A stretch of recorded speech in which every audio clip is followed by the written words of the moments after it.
Okay. All right.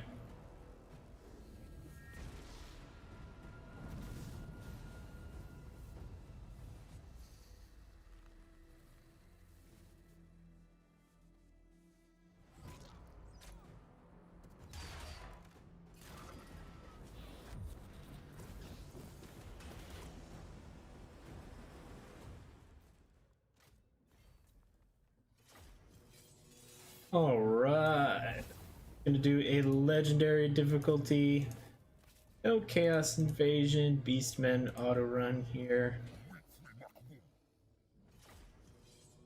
All right.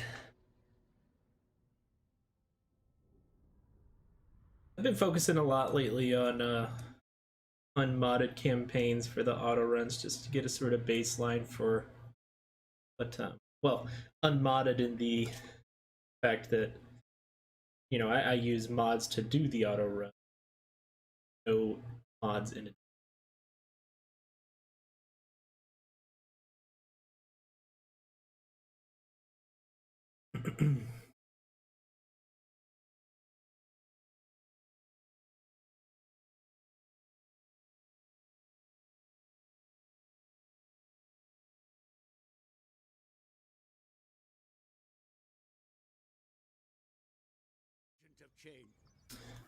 We're gonna probably blast off 50 turns here.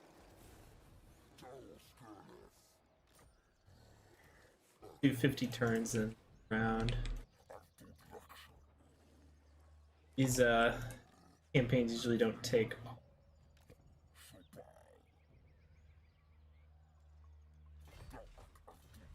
camera settings.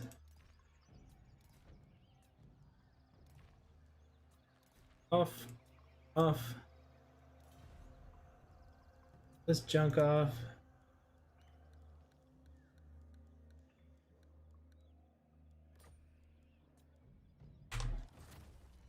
Maybe up. Looks perfect. Got everything taken care of. Should be ready to blast this thing. All right. Yeah, so I've been wanting to get a baseline for overall campaign balance before the next patch drops. And then, of course, the next patch is allegedly the final patch for Total War Warhammer 2. So I'm going to be doing lots of auto runs without mods to try to gauge, the overall balance and health of the Mortal Empires campaign for basically the foreseeable. So here we go. Kicking it off. All right. Been having a lot of order tides lately. In fact, I've seen very few campaigns lately where Marathi has even invaded Ulthuan or Nagrand has even gotten to Ulthuan. Vampires have been getting cleaned up really fast too, and sometimes I've seen maybe a couple lately where the greenskins beat out the dwarves, but Empire and dwarves is just really, really strong lately. The high elves. I have a really interesting campaign that I'm going to be editing soon, which there's a different kind of order tide that happens. One from the old world, or not the old world, one from the new world that conquers. It was really cool to see. They actually fight Karl Franz and win. Pretty awesome. So we'll take this probably to its natural conclusion. There's no chaos invasion, so if there is an order tide that develops, they probably won't declare war on each other. So as soon as one big alliance conquers the whole map, call it quits. That's what you want to do after that.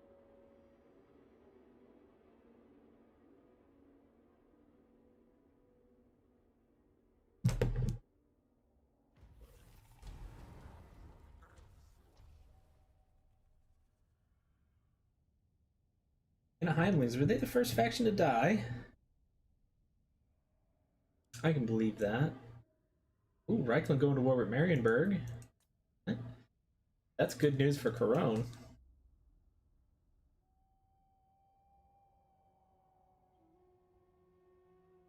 That is very good news for Corone.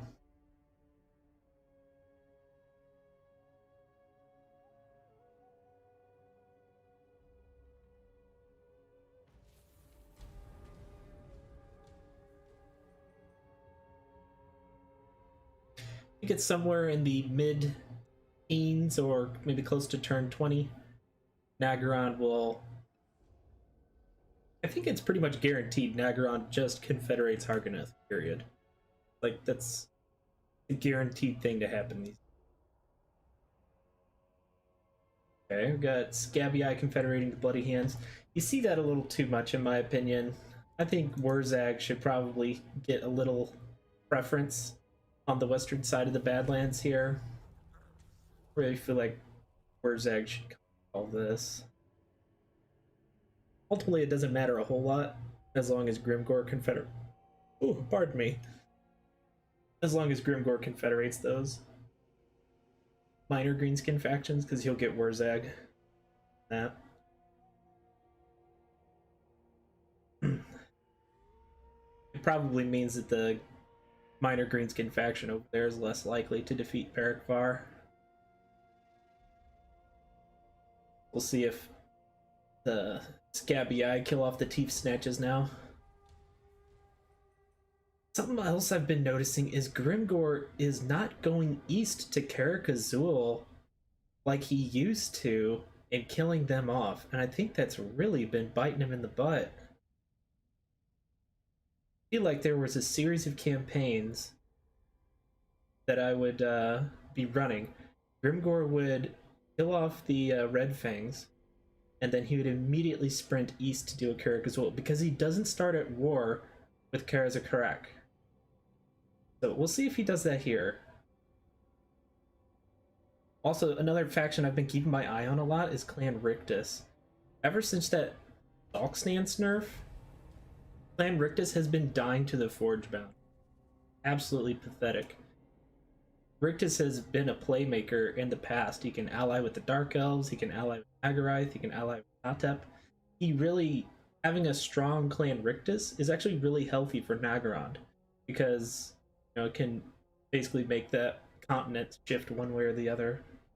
I'm really disappointed with the Stalk Stance nerfs. That and Clan Eshin sometimes struggles to break out of the Southern Darkland.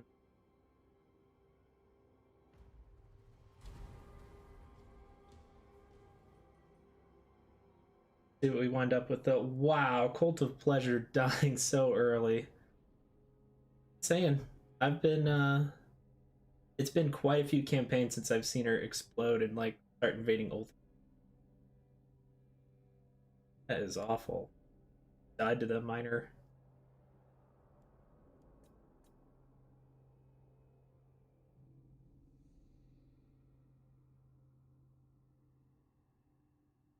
Might flip the UI down 10%.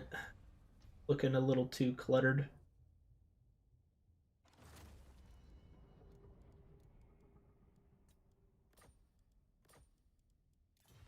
There we go. That's a little less jumbled. A little bit better. And Helheim dead and Clan Septic. Emmerich off to a decent start. Megaron. It looks like the Tarox CA has given the Broken Chains, like this settlement here, or maybe this settlement here as well, and Tarox is going to start like right here at war with the Broken Chain. That probably is going to help out Nagaron a little bit, as they don't have to deal with this Green faction quite as much, but they will have to deal with Tarox. And see where Rictus sent his army. Hopefully he can clean up the Forgebound there, and we can have pretty interesting.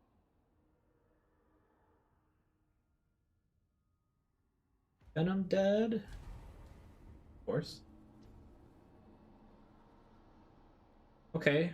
Red Fangs infiltrated the Silver Road. That's interesting. Bloody Spear's doing okay, holding out. Yeah, it's still really early in the campaign. There's a military alliance between Aggron and Harganeth. She will get confederated soon, though. Maybe she has one bad attack against Grand. She might be weak enough to just get easily confederated.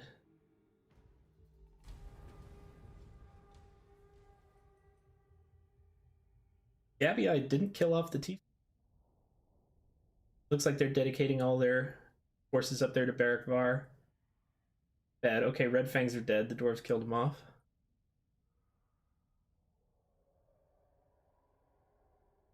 Oh, looks like Marienburg pushed back the Reichland. They actually took, I forget the name of that city there, but Marienburg's pushing into Reichland. That's helped out Corone quite a bit. Marienburg is distracted. They're not going to kill off Corone. A good start. Ocelon killing off Leoness there. I didn't see that, so got a decent start for the vampires there. Looks like Vlad's gonna die really early again. I don't know what it has been with my last few campaigns. Really poorly performing vampires and really poorly performing Cult of Pleasure.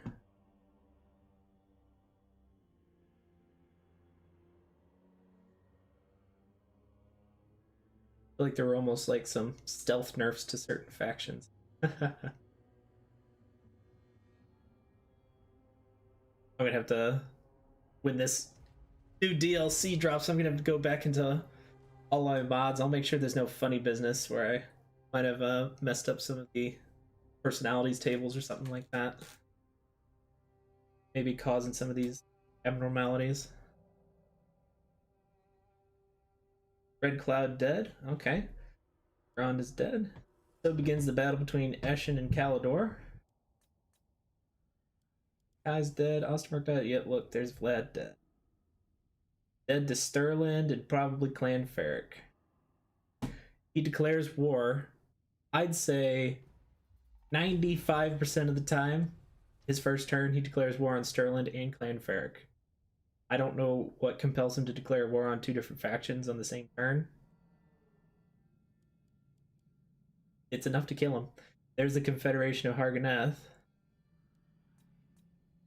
There's actually, she killed off Grand and then got confederated.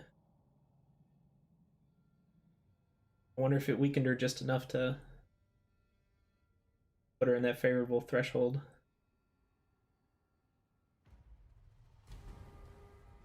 Down turn 17 here. Oh, there goes Grom. Turn 17. That's pretty much guaranteed as well. Poor Grom.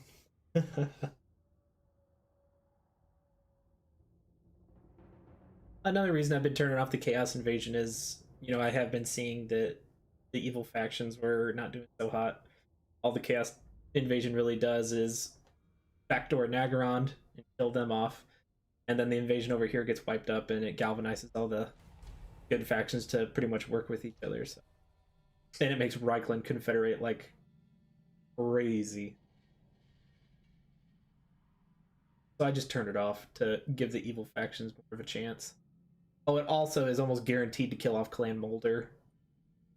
Chaos Invasion, I don't care what it is. Yeah. Yep. Cult of Pleasure dead early. That's really bad for Naggarond.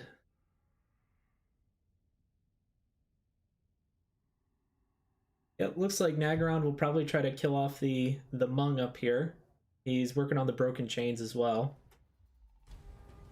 See who he declares war on next after that. Nagaraith by that time might have pushed up north enough for him to war with. It looks like Grimgor's going east. I don't think he's at war with Karazakarik yet. Looks like the doors are going to try to take Mount Gunbad. And Imric's got his hands full now between Avon and Grimgor. Averland dead. It looks like looks like the dwarves killed off Averland there. That's pretty funny. Or no, it might have been Sterland. I know, the Beastmen are looking so good. You know, I'm really excited for... I was saying it, I think, the last live stream. There are a couple units that I've been really wanting. You know, like the Gorgon, the Jabberslife. And then as far as the Lizardmen go, I was really wanting the Troglodon. And CA hit all three of those monsters in one DLC. So I was over the moon when I saw that. Just three big bad monsters in one DLC. So sweet. There's a Confederation of Scabii. Grimgore's getting a little bigger. Looks like Imric was able to push Grimgore out a little bit. And Pestilence died to Itza. Pretty common as well. Oh, Mazdamundi's doing pretty good this campaign. I think the Broken Chains are either dead or just about to die. Looks like the Hmong were able to fend off Malekith a little bit longer. Got some more armies that he confederated from Helobron heading up there, though. You gotta work with Skaven when playing? Yeah, heck yeah. With those, they can help occupy the cities that you burn down, but with the Herdstone rituals, you know, you can block the people from being able to take them. Yeah, Molder died to Norskins. Look at that. That's crazy. I think that's the Goramadni tribe or something. I forget the name. I always forget the name of it. Yeah. The Nagelfarlings and the Goramadni. Looks like they killed them all. Crazy. Definitely some different stuff. Oh, okay. It looks like Karazakarik might have declared war on Grimgore at some point.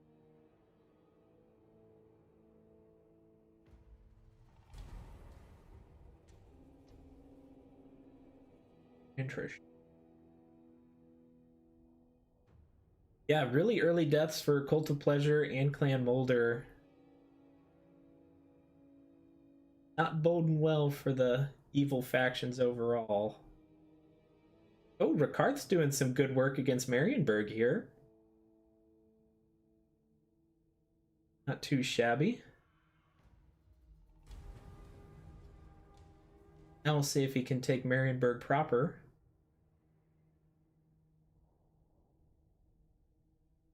Looks like Clan Scryer really hasn't poked out a Skaven Blight.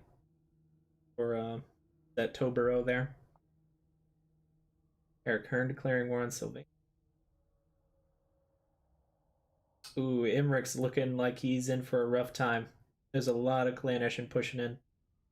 And Imric's also at war with the Rictus clan nest, too. It looks like they have an army heading down towards him. Looks like Imric's probably going to bite the dust here really soon.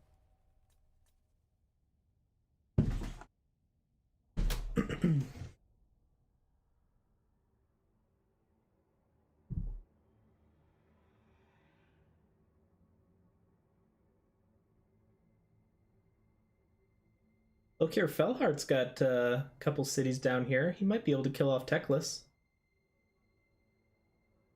He's over there by the volcanic island. Well, he's got Chupiodal still. Not doing half bad. He might be at war with Itza, though. That might be a big problem for him. Yeah, so this is just a...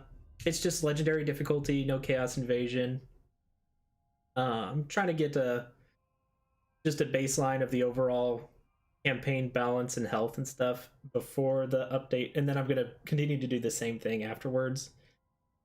Once the update hits for the DLC, I'm going to have to go in and modify a ton of different mods, so I might just do vanilla ones for a little bit while I get all the different mods updated.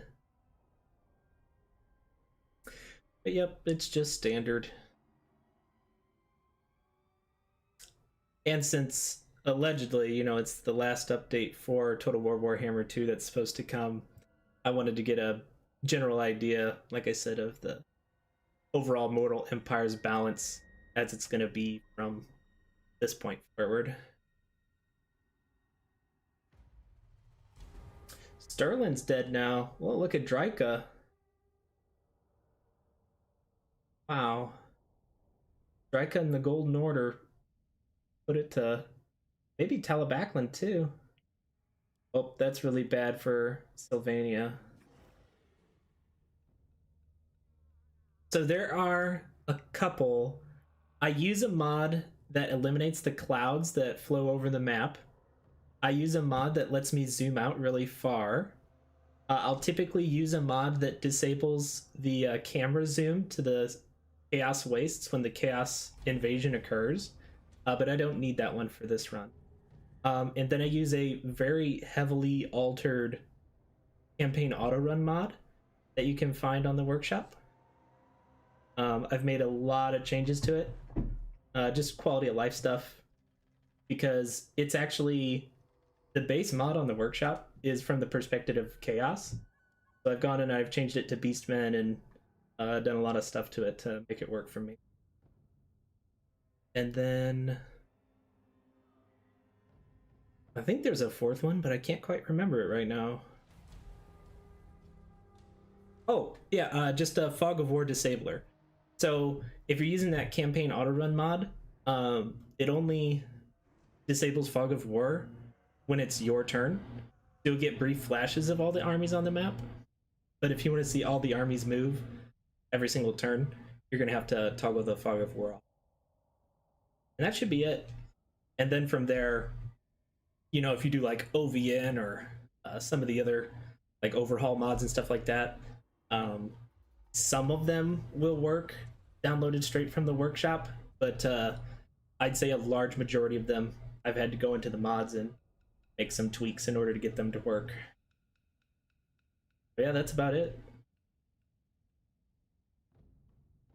I know that was a lot, but I hope that answered your question.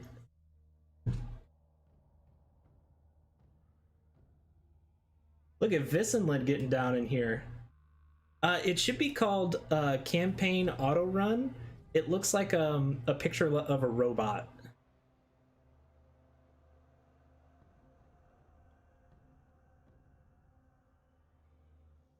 Oh, here's a Carrick Confederates Barrack Far. Oh, the dwarves are getting big. This is a pretty early start for them. Reichland declaring war on Thousand Maws. No, Tretch had signed peace with the Forgebound, and now he's back at war with them. Malekith's really struggling to push south. Like the Norskins and Clark Herond are giving him a run for his money right now. Yeah, no problem.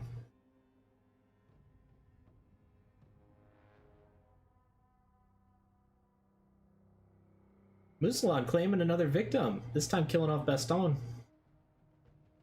Very nice.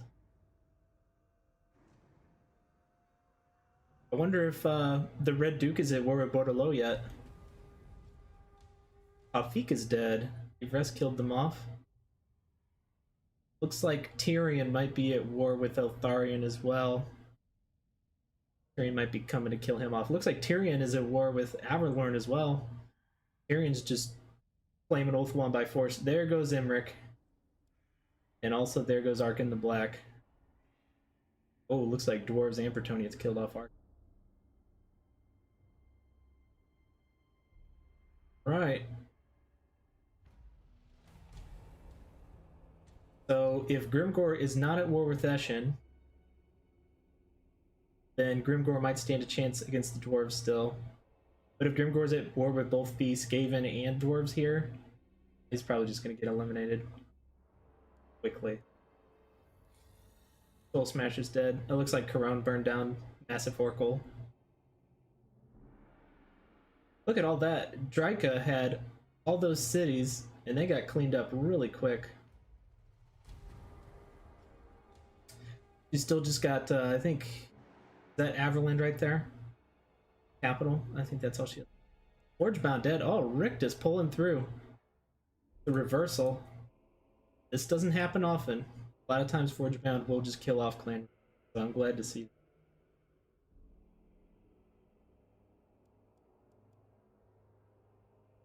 Lacroix's not doing so hot. The Rakoff dynasty and Sudenburg brought it to him. Tic-tac-toe should be more powerful in the next patch, though. I'm hoping to see a big buff overall to Lizardmen performance empires in the patch. I don't know if it's their economy or their economy plus their auto resolve values or what, but the Lizardmen, they lose handily to a lot of different, especially dwarves and empire. Dwarves and empire auto resolve values busted. Oh, I didn't see Grimgor confederate Skullcrag. He must have done that several turns ago. Mission at war. Ah, there we go. Eshin at war carries a Carrick. That's going to help Grimgor out a lot.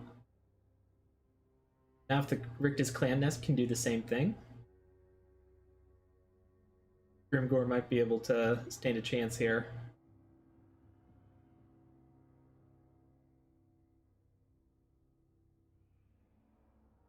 I wonder who Khalida is helping out. Khalida might be helping out Clan Moors in this campaign. If Khalida and Moors are working together, then Krokgar's not going to be doing so good.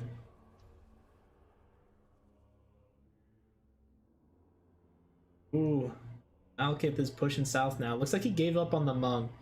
He's just going to leave the Hmong alone and head straight south. He might be at war with the Aghal now too, though. Oh, is that a Norskin Karone? Did Karone get killed off by Norskins? Oh, I haven't seen that in a while.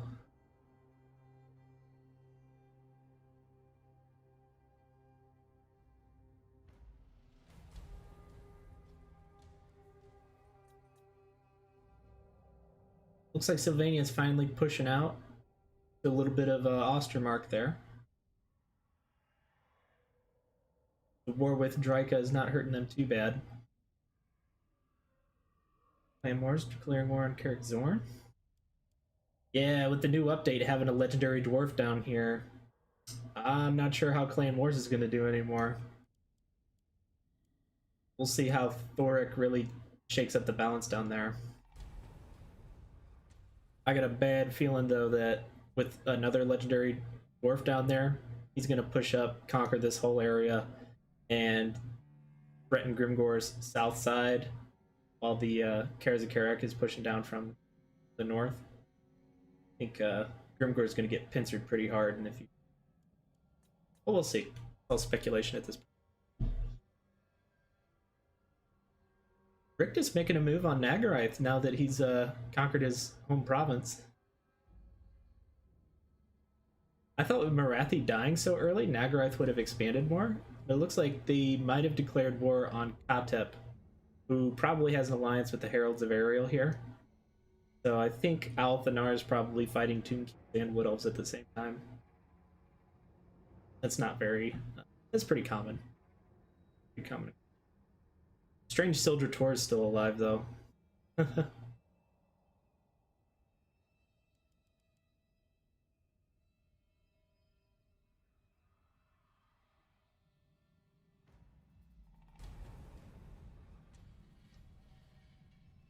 Is the Red Duke gonna take Karone? Yeah, the future update could be really difficult for greenskins. Look at that. Grimgor is getting his land taken by Clan Eshin and the dwarves. Grimgor's gonna need to confederate the Teeth Snatches here. Probably real soon.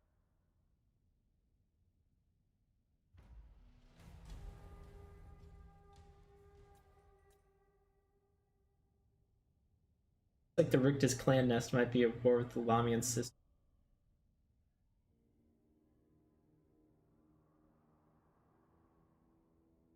I guess Iltharion and Tyrion weren't at war.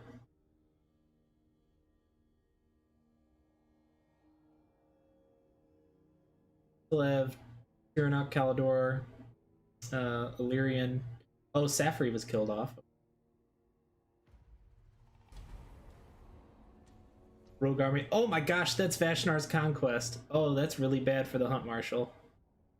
Oh man.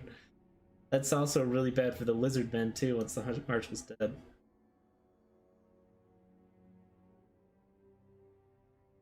Poor Hunt Marshal. He got the absolute worst rogue army to deal with. That's how it happens, though. Sometimes you get Vashnar's Conquest.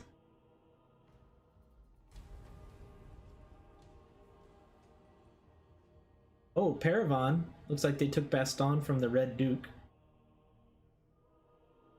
There is still... Oh, Corone is operating out of Massif Oracle right now. So they lost their capital, but Corone just took Massif Oracle after they burned it down. So Corone is still alive. That's funny. They have a new capital in the mountain.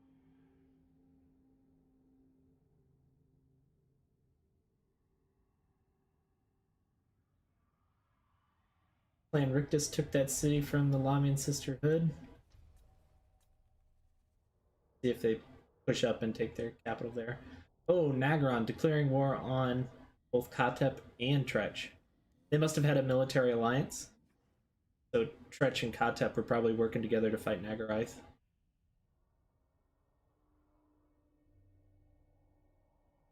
Yeah, it looks like Katep has like 3 full stacks right now. Might be able to put up a fight against Malekith. Malekith's also just trespassing through the Deadwood Sentinels. Got like 2 armies up there probably fighting the alcohol. Avalorn's dead. Tyrion just killed her off.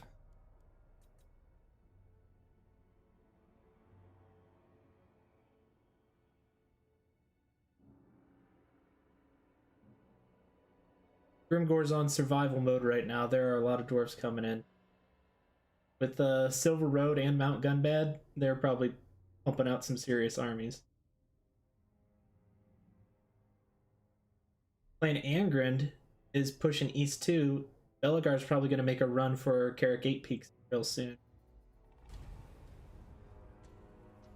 Looks like we got one more turn and we can zoom in and take a look. Take a quick peek. What's going on?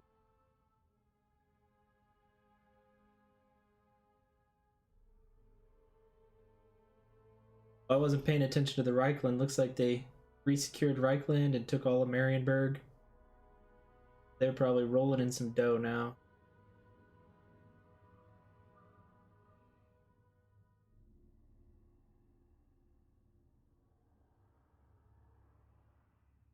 Sylvania looks like it's getting beaten up by elector counts.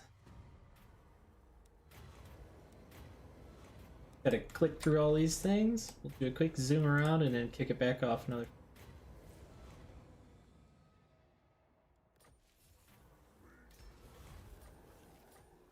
Start with Lustry. Okay.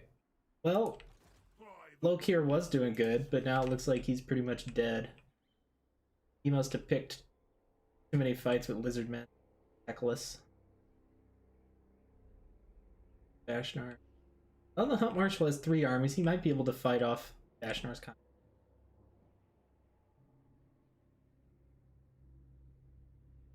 Hexawaddle fighting Sildra Tor, it looks like.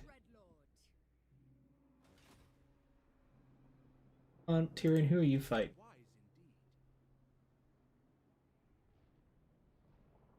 Oh, okay, he killed off all the High Elves who didn't like him. And he's got the Sword of Cain. Oh my goodness. We'll see where Tyrion goes next. He has a war with the Dreadfleet, so if he doesn't declare war on anyone else, he'll off count. Okay, so Tretch is at war with Nagaraith and this is Twilight, and now Nagron. So Tretch will probably die.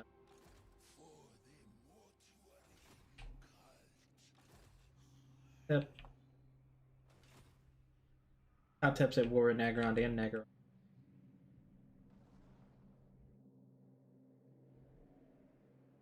Aghal is at war with Nagron.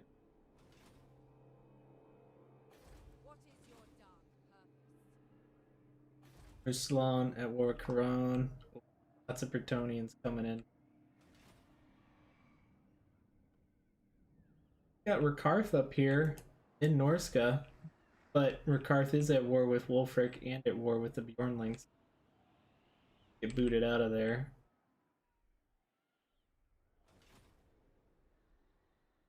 Crocodroc just took it. Norskin's up there. Honestly, Crocodroc will probably be able to fend off the Norskins now. With the help of Kislev. Oh yeah, there's just too many electric counts plus Drika at this point. Manfred's gonna get overwhelmed really quick.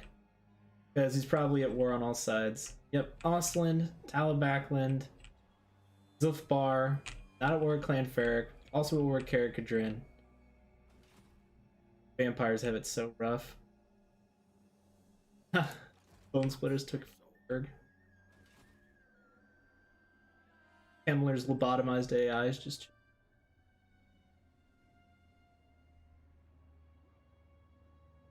Ooh. Briar's let Nostalgia build up. Probably be the end of him. Yeah, we're probably gonna have an Order Tide faux show this campaign. Not seeing anything that would convince me at this point. And Black Crag, Silver Road, Mount Gunbad, all they got. Do. Where's Grimgor? Where's all your stuff?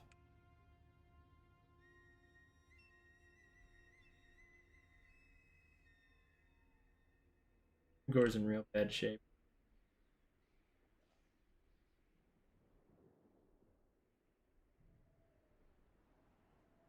Oh my gosh. Alice hasn't killed off the Itzitza tribe yet? Lizardmen pushing out. Looks like Krokkar's at war with Khalida.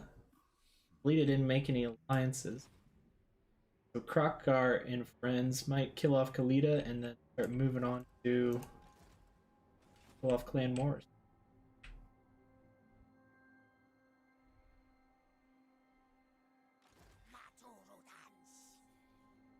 Just not at war with anybody? Oh, he's at war with Khemri.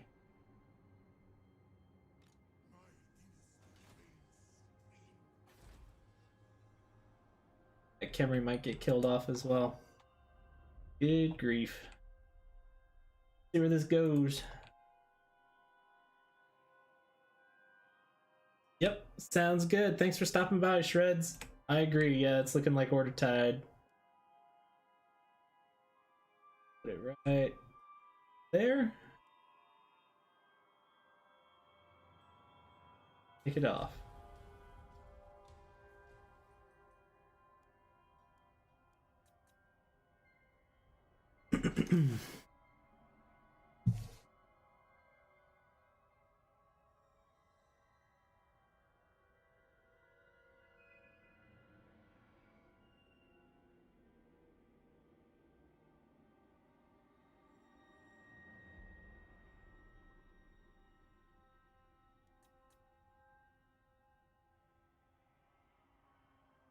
Yep, there goes Lokir. He only had his one little army there off the coast of Chupiodal anyway. We'll see if the Hunt Marshal survives Vashnar.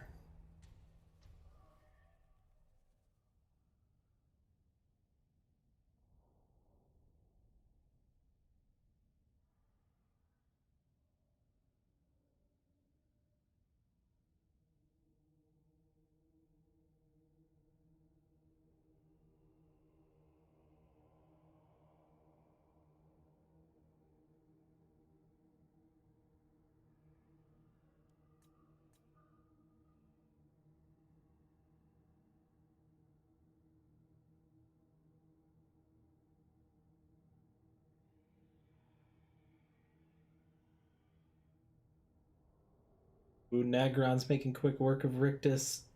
Looks like Rictus was really preoccupied with the Heralds of Ariel.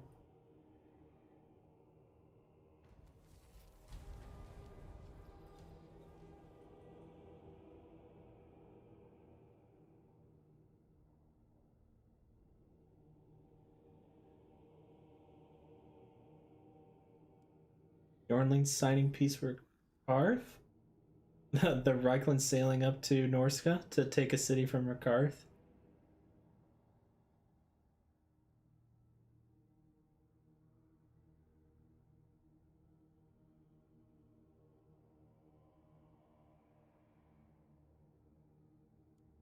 Auckland's dead. Dead to Midland and Nordland.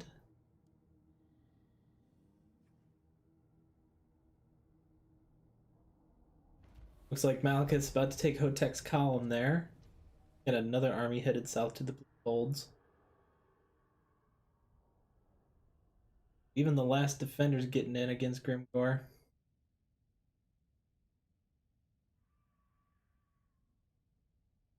If Eshin confederates these guys here, they could put some pressure on Gunbad.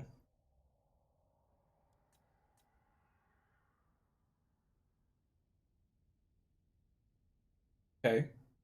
If Grimgor puts enough pressure on the west side of the dwarves and Clan Eshin on the east, they might be able to split the dwarves and sort of consume them if the dwarves are overextended here. Be interested to see what Clan Vulcan does. Oh, last defenders confederate Yotika.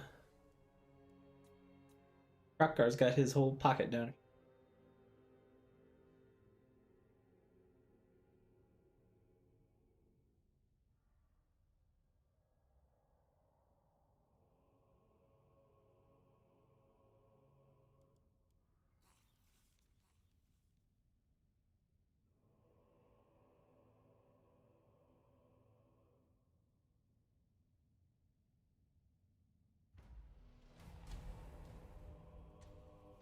Sentinels of Zeti are looking quite large. I didn't see that.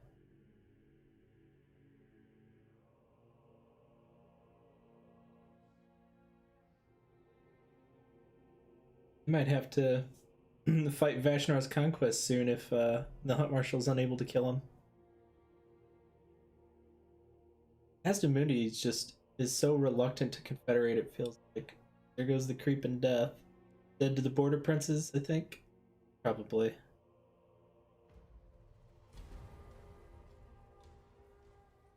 Oh, did Zufbar take Castle Drakenhof? That or he's sieging it? Yikes. Oh, it's a declaring war on the Sentinels of Zeti.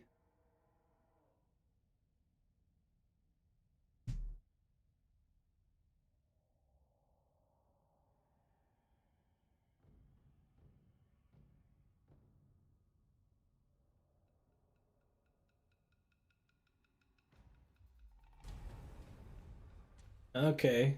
Grimgor's looks like making an attack back towards Black Crag and Barrackvar region. Eshin is pushing in down here. This is what they need to do to survive. Oh, looks like Clan Moors is at war with Grimgor as well. Ooh, Astalia dead. Scryer did it. I thought they were letting Astalia build up a little too much, but Scryer was able to kill them off. Now where does Scryer go? Because it looks like Sartosa might be beating up Talea. Sartosa kills off, or takes Maragliano there. Scryer might have a clear path into Bretonnia and even Athel-Loren from that. I feel like Ikit gets way too involved with Athel-Loren. I've seen campaigns where Ikit will take all of Astalia, get southern Bretonnia, and then just waste 100 turns just suiciding armies into the Wood Elves. There's a confederation of Varg. Wolfert gets a little bigger. Looks like Midland is coming up north now.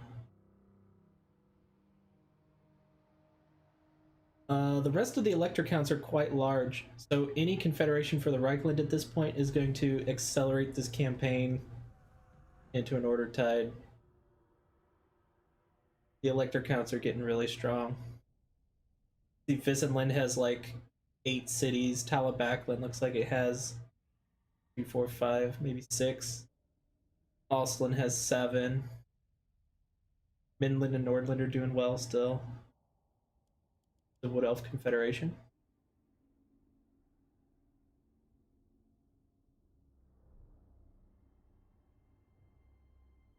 Still not sure who Tyrion's at war with. Looks like Eltharion sent an army down to deal with the Dread Fleet. Well, the Hunt Marshal's fighting off Vashnar and Hexawatl, so I think the Hunt Marshal's going to die off here. I don't think he can fight off Lizardmen and Vashnar at the same time.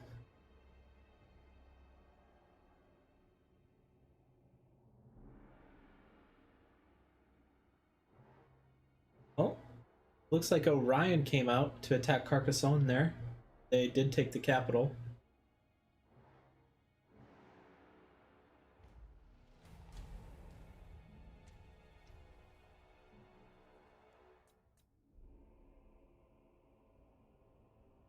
Red Duke securing the entirety of the Caronne province.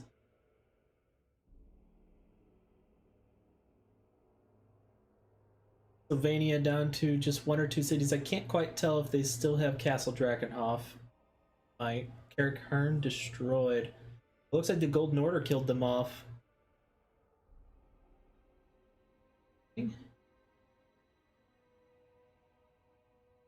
Bone Split is still hanging in there.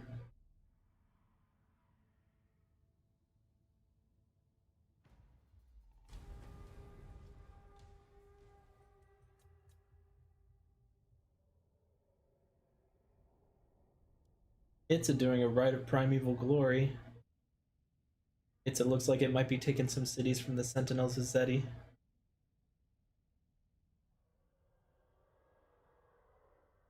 Oh man, Toledo on the offensive against Kraukar. It's a pretty even matchup.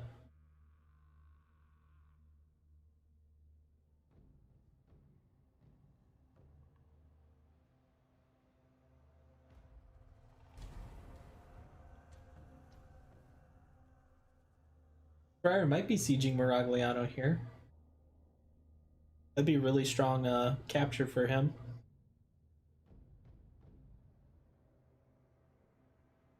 Have Talea and Estalia both eliminated. Oh, Bordelot sailing down to deal with Sartosa though.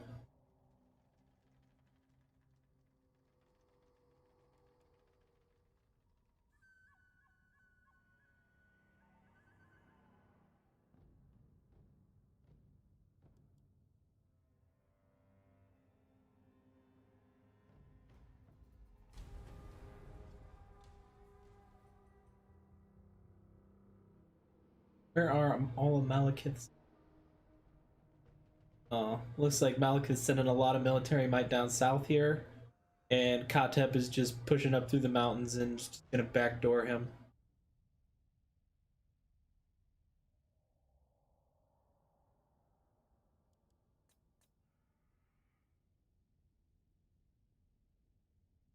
Okay, Scryer declaring war on some Bretonnians.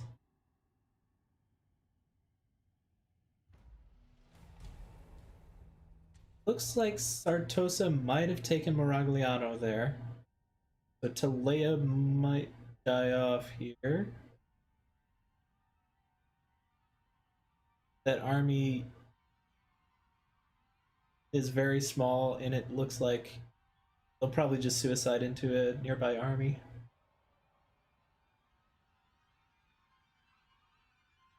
Clan Eshin traded a city here in the Darklands for it looks like two over here in the Carrick Azul region.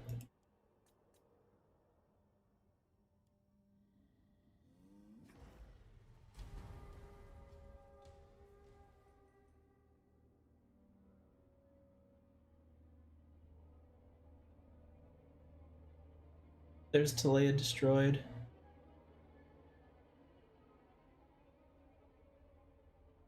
Yeah, Clan Eshin is really bailing out Grimgor right now. There goes Clan Rictus. Oh, looks like Gerhardt's mercenaries might have killed him off. Another rogue faction. Not sure. Whoever it was, they burned down Rictus's last city.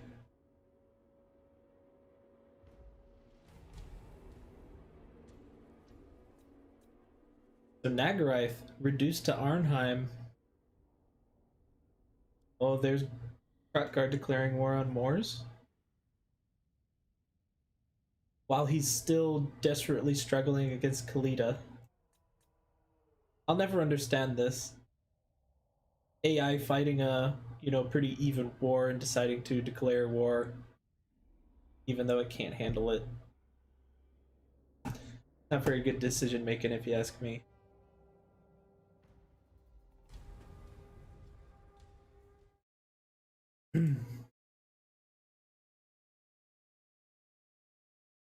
What? Okay.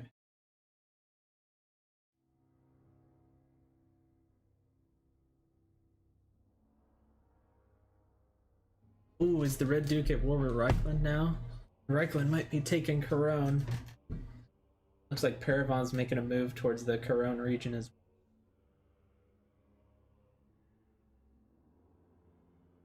Is Kislev at war with Krakadrak? I don't think they are.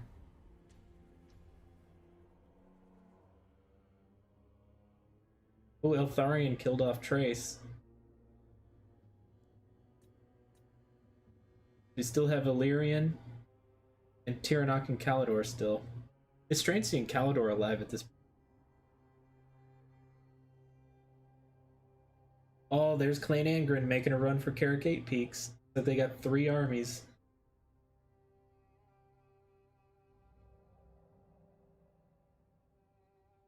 They'll probably take it with that.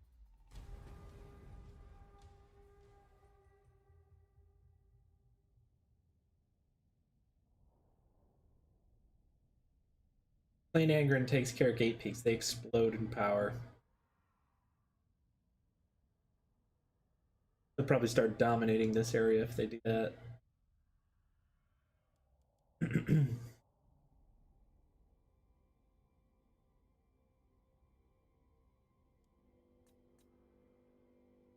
Plus, of course, they get confederated. Oh. No data. Oh, okay. Like this stream was taking a dive for a second. Looks like Sylvania recovered a little bit. Was able to reclaim Eastern Sylvania. See if they can push out. Bone Split is dead to Carrick Kadrin.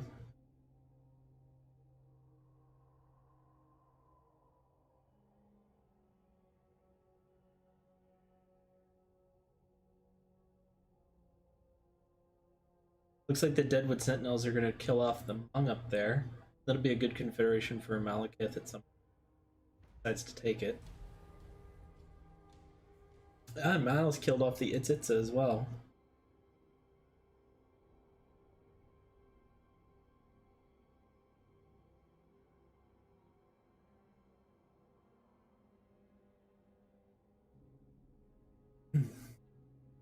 Ooh, big confederation for Carrick Kadrin. Or Erza Carrick. Pulling in 5 settlements from Carrick Kadrin. Another gold mine. No doubt several armies. There's Illyrian. That's 1 less army for Sylvania right now.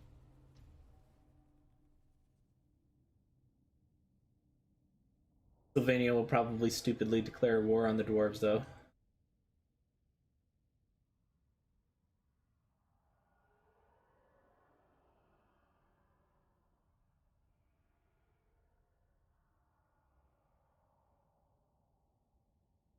Oh, Sylvania just declared war on Reichland and Corone. This AI, man. Holy cow.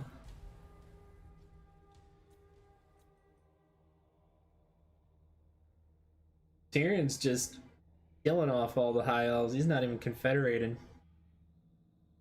He's just butchering them.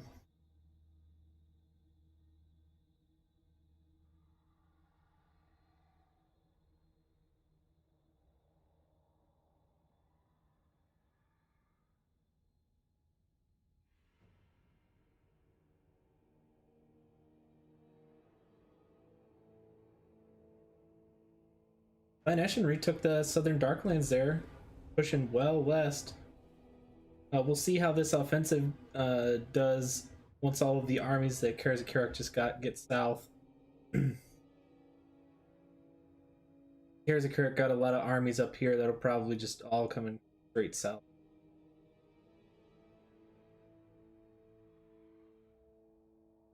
Grimgor's declaring a Wa towards Crickbeck Mountain.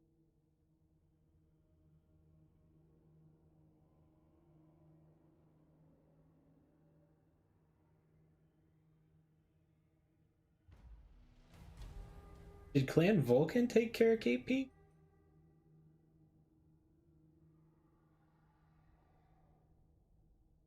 I can't tell who holds Carrot Gate Peaks. I don't think it's Clan Angren right now, though.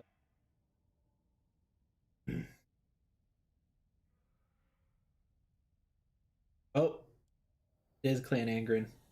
So Angren just got 8 peaks.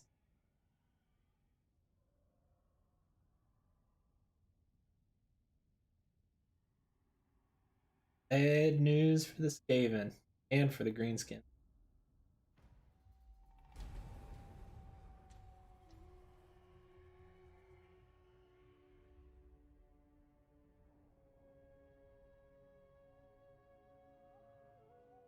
Oh, I think the Heralds of Errol are at war with Katep. I think they might have took one of his cities there.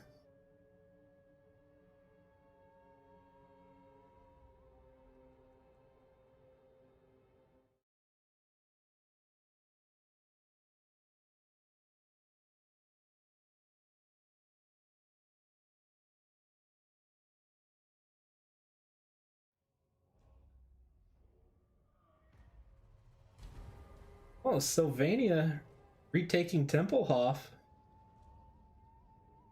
Okay. And pushing back into Ostermark. Something took pressure off of Manfred that he's able to push back out. I thought for sure he was dead right there. Being at war with the Reichland, though, was dead to Hexawaddle. But now Vashnar is on Itz's tail. Herald's Varial declaring war on.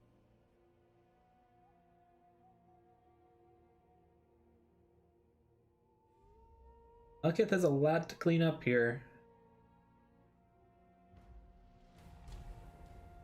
Yeah, like I was saying, Reichland being at war with Sylvania is not good for me.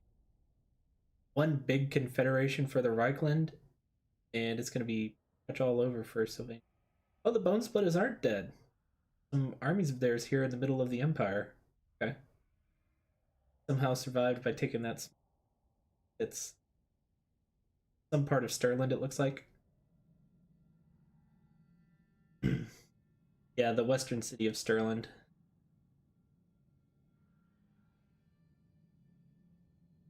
Looks like Cetra is pushing west to deal with some Bretonnians. Malekith confederated Sildra Tor there, so he got the ancient city of Quintex. Hexawaddle redeclaring war on Nagarath and declaring war on Vashnar's country. So Vashnar is now caught between Itza and Hexawaddle. That should be enough to kill him. Enough to kill off Vashnar. Oh, the Silver Road has been compromised. Like Snikch got an army in there.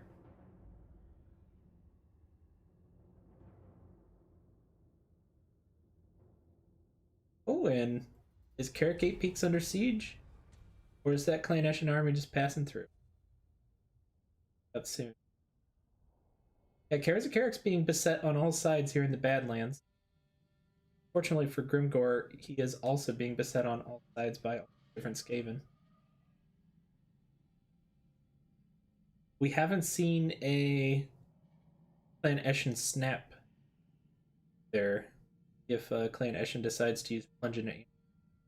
I've only ever really seen it, I think, on the higher difficulties, especially legendary, but it doesn't even happen most. Maybe only like 10% of them.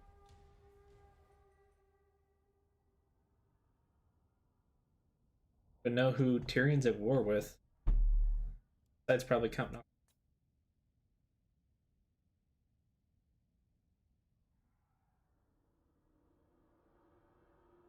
Moors is focusing all of his attention up here in the Western Badlands. He's just losing Karagorud and all of his land down south. Loxton with the Right of Primeval Glory. Oh, looks like he's probably at war with Vashnar as well. Yeah, Vashnar's got the Cult of Sotek and Tlaxclan on their last leg.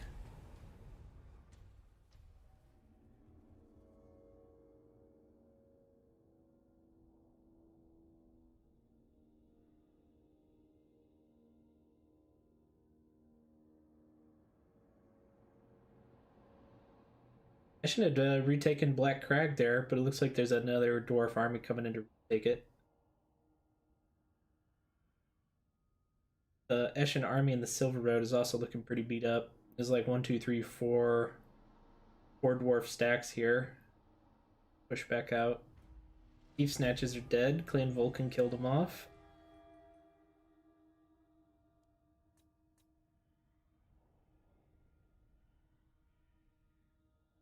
Atop's being a little bit of a problem up here for Malekith.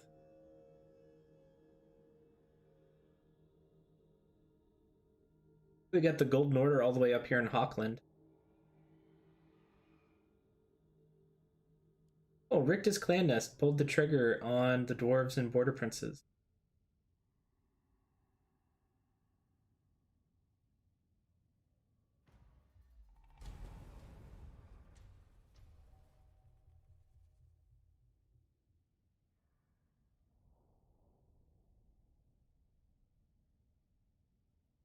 Ooh, Vashnar taking Cult of Sotek's capital. There goes Grimgor. Too many enemies. Clan Moors, Clan Vulcan, Karazakarik. Much for him to deal with. Thousand Maws sending peace with World Walkers. Maybe they can focus on the Reichland together. Oh, yeah, look at that. Reichland just coming into Sylvania. It's all over for Sylvania. Once Reichland fights Sylvania, they just die.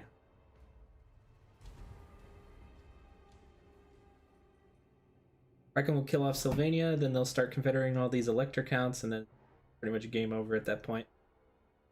There's not a single faction that can beat Reichland auto-resolve, let alone Karazakarik auto-resolve. Like Karon's starting to confederate now too.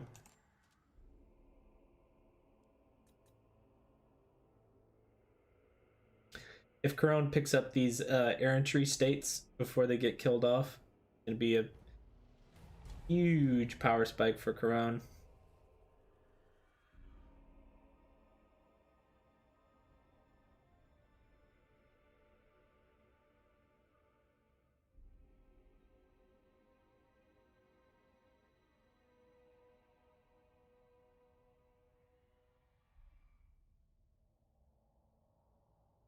Zufbar still alive for a really big confederation for Karazakarik as well.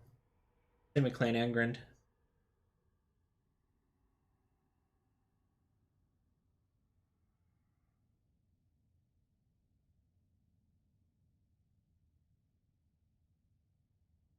Well, Lotharian's going to war at Malekith.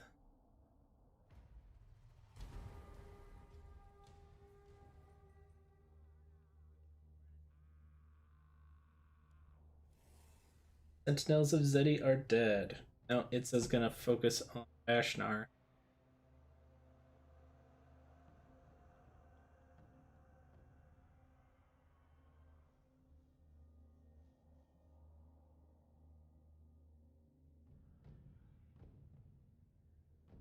The Rictus Clan Nest has a little army up here. They might be able to take some of these dwarf settlements.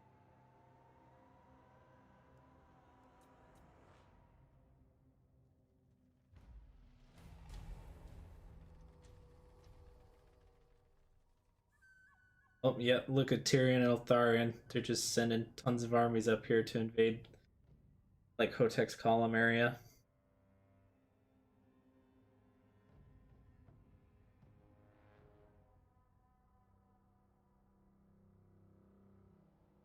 Yeah, Marathi actually died in, like, the first 10 turns. He was wiped out by, Sildrator, believe it or not. Sildrator was sitting in the ancient city of Quintex for a very long time.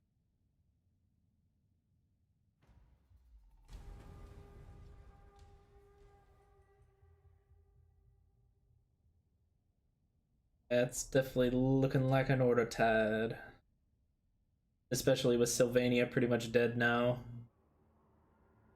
Wars have had Gunbad for a while. It's making almost 6,000 a turn. Angren took 8 peaks, so they're just going to start cranking out armies too. There goes Sylvania.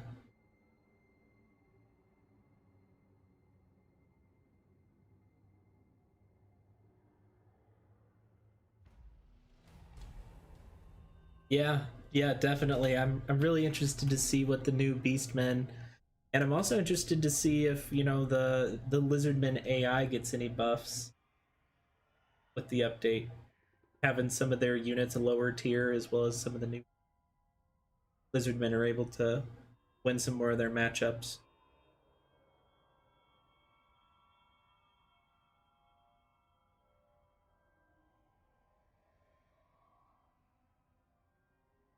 Yeah, yeah. I saw a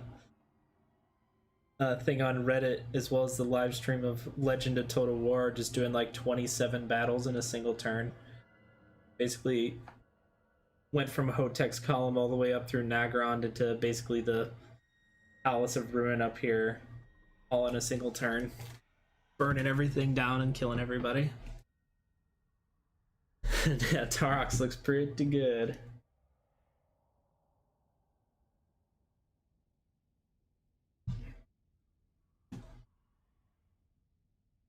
Yep, keeping the rampage up. Looks like the Red Duke is not long for this world. Caravan, Reichland, and Perone bearing down on him. He's still got Castle Leoness there, but it looks like he lost Musalem. Yeah, for real. The Beastmen are looking really good. The revamped Lore of the Wilds looks extremely strong. Playing Vulcan Dead.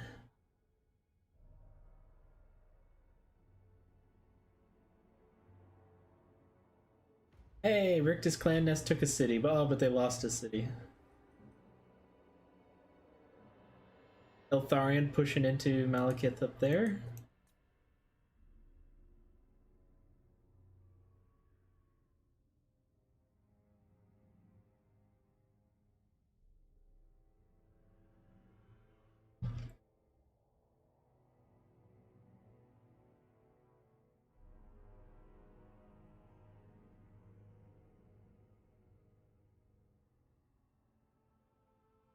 Beastmen deserve this DLC. Now I want to see how AI applies that. Yeah.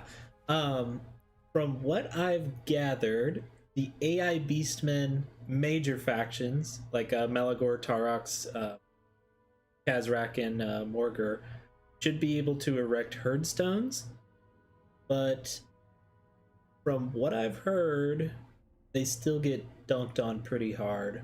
But we'll see. That's it's all still in beta branches for them, so we'll see if CA gives them a little more juice as the AI.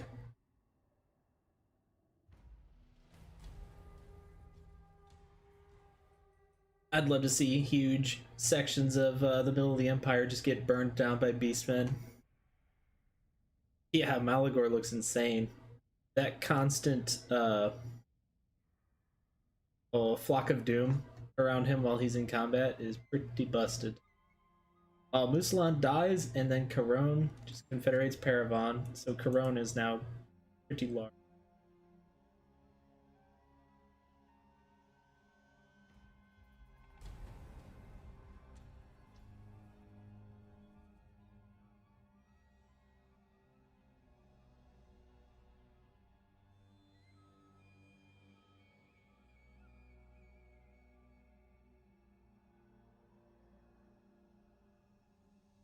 Hmm. Like Scryer's sending several armies up here to. Yeah, that's best on. Or I think that's best on. Oh, I think that's Bordelot province.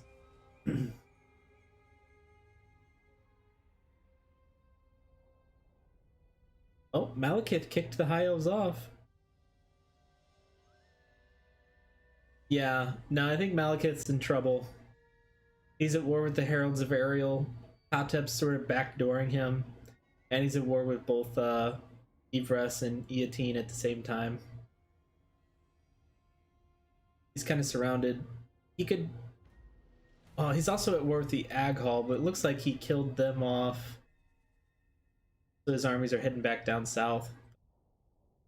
I don't know. He might be able to pull it out.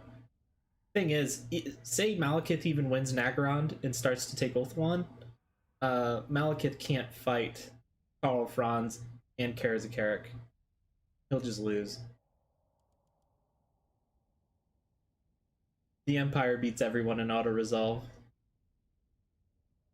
Yeah.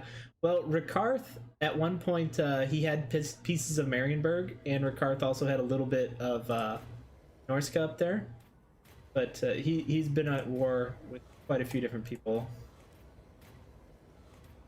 So yeah, now Rikarth's just chilling. Take a quick look around and kick off another. Yeah, Malice sits there on his island a lot too. Everybody even at war with? Is it the Awaken versus everybody? I think. Yeah, that's how it typically is. Yeah, it's just Luther Harkin versus the world down here. Bashnar's Conquest has quite a bit of territory still.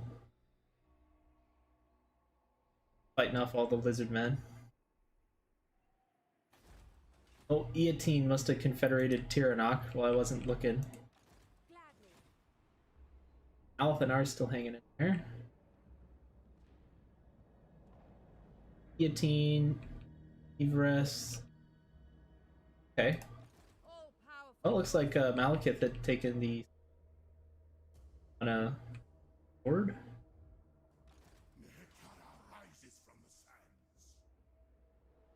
Oh man. Malekith might lose Haggrave to Katep. Yeah, that's the big problem for Malekith, having a strong Katep right here, and High Elves coming in from the south and from Ulthuan. Bringing these armies down south, so that might help. Karth. Okay, you're at war with the Reichland. Norska, okay, at war with Caron and Artois.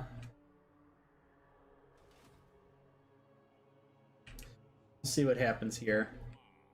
But I would hazard a guess that the Empire is pretty much only at war with Rikarth and some Norskins.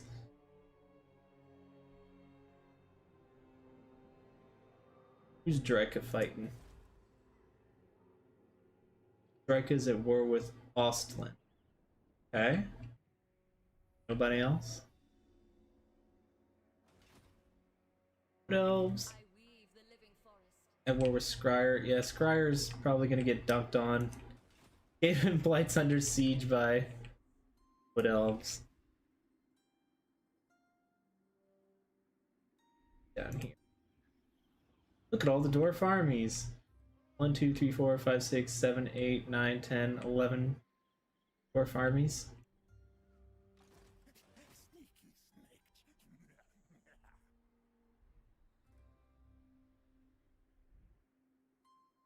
Yeah. Eshen's gonna get mopped up pretty quick at this point. Is Angrind at war with Eshen? No.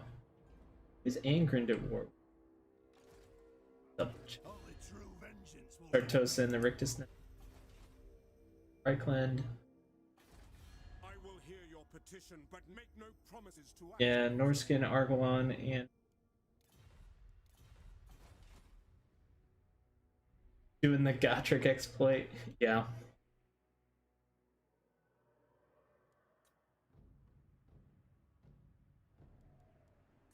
Southlands is typical against. Look at all the battle sites down here.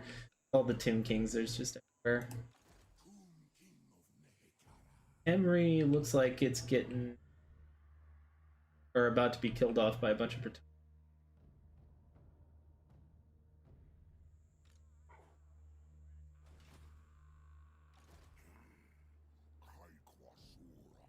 we'll see what happens.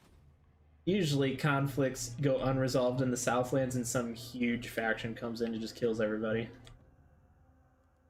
You never see a superpower develop from the South. I have not tried the mod that improves the Tomb King, but probably need to, because they don't do so hot. It really does.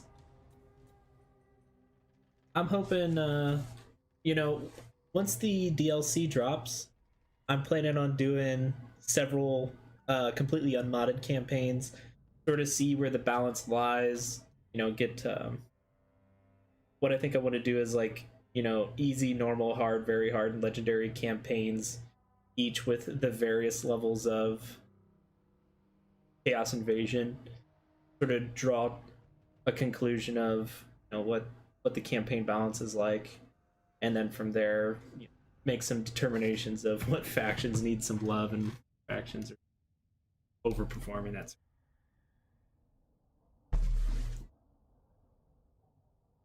expanded submod for Karth. Okay, yeah, I'll keep an eye on that one.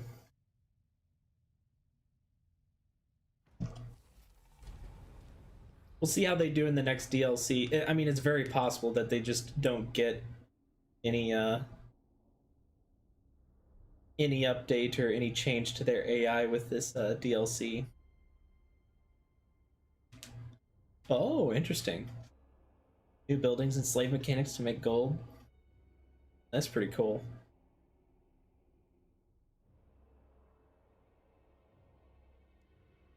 Oh, look at Clan Scryer. Going to war with 4 different factions at once.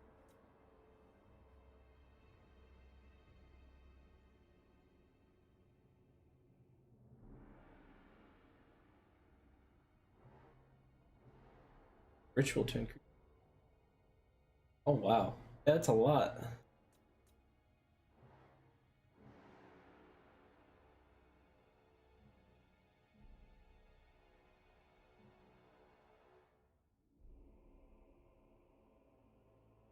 Hmm.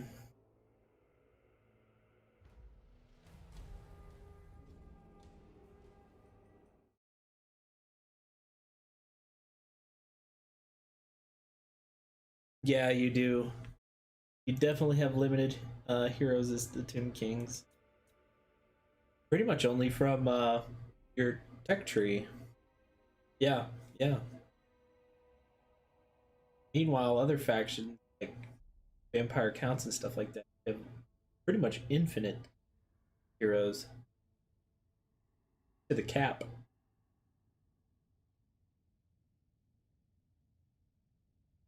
Oh, Scryer was able to kill off Bordeleau before all of Corone descends upon them. Oh, did Taliesin really take Skaven Blight? Oh my gosh.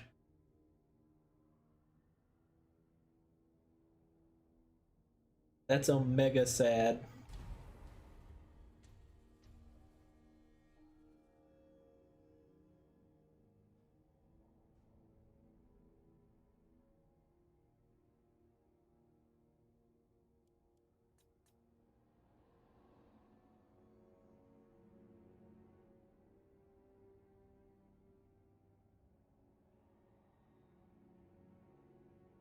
Like another wave of high elf armies are sailing up north.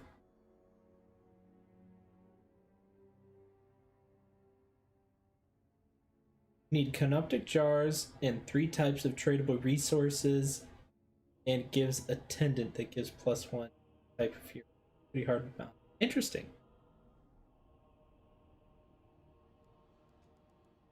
There we go. Wargrove of War just declared war on the Alliance of Men and Dwarves.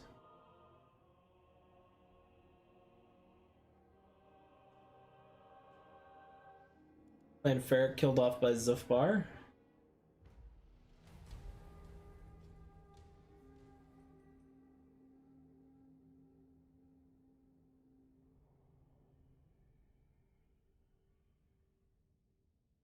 It looks like Malice might make landfall on Ulthuan.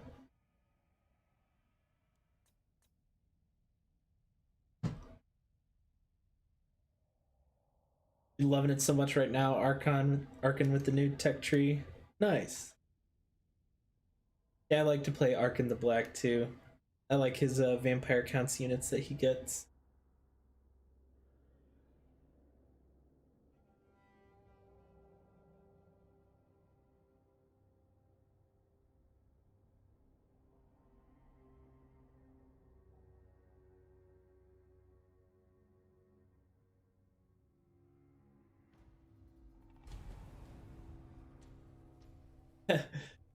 Islev has all of Krokodrak's stuff, and Krokodrak is just sitting in Hell Pit.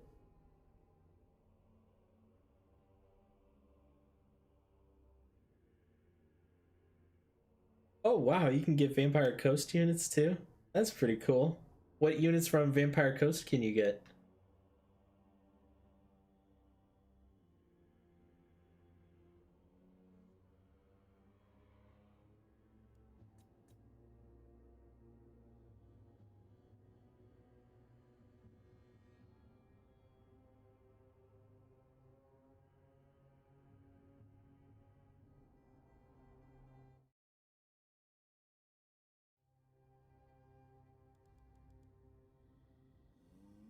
Oh, did the Rictus clan nest just take Mount Gunbad? Wow. Or no, that's not Mount Gunbad. That's Ground Peak right there. Necrofex at tier 5, Gunners, basically. Oh, that's awesome. I love the Promethean. They're my favorite units for the Vampire Coast. Oh, big Confederation for the Reichland. Corone Confederates as well. Bone Splitter's dead. Yep, it's happening.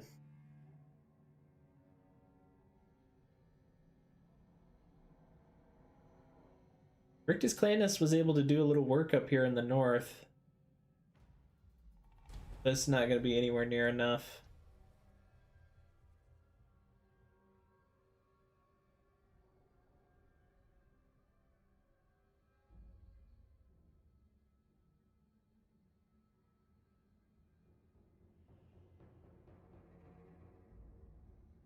Yeah, we'll see.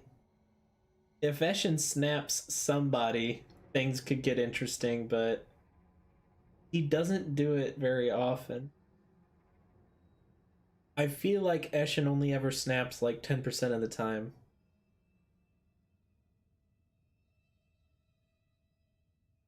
And he only gets one, as far as I know, as the AI.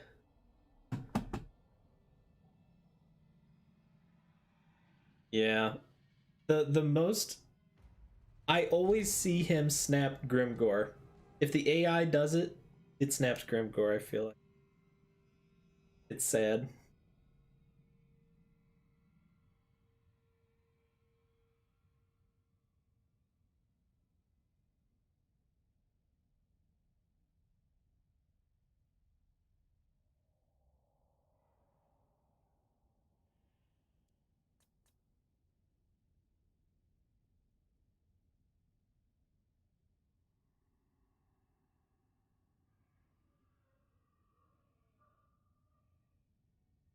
Yeah. Imagine just lose for that pathetic.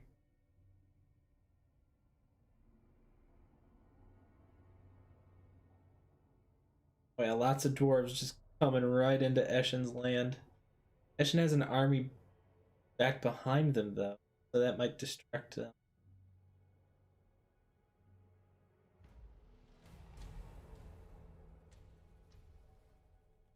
Oh, Angren's taking some of Rictus clan nest stuff too. Oh, this is actually good news for Malekith. Malekith might actually be able to take Ulthuan now that it's all one faction. That's less armies that they can field. Turn 17 in Arabia. Yeah, I saw the stream yesterday where he took 27 battles in one turn on turn 11. Pretty wild. That's funny. He just completely left. Last time I saw, he was in Ulthuan on like turn 14. Crazy. Yeah, Tarox is gonna be a madman.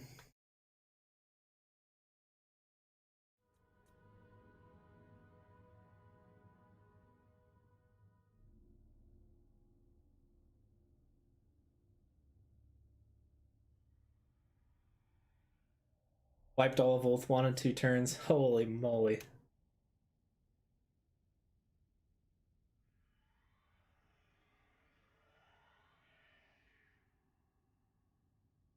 Yeah, Beastmen are getting some serious goodies in this update. I can't wait.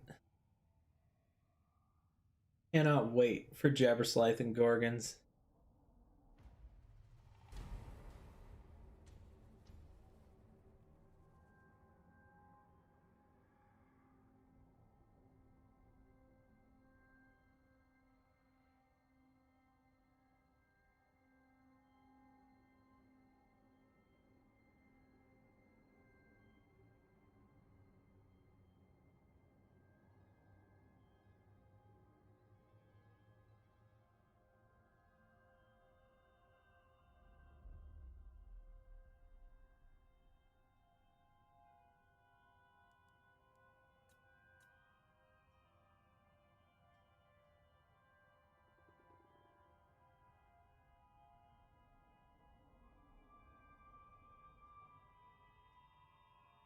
Looks like Tlaqua was beating the Rakoff Dynasty a little bit.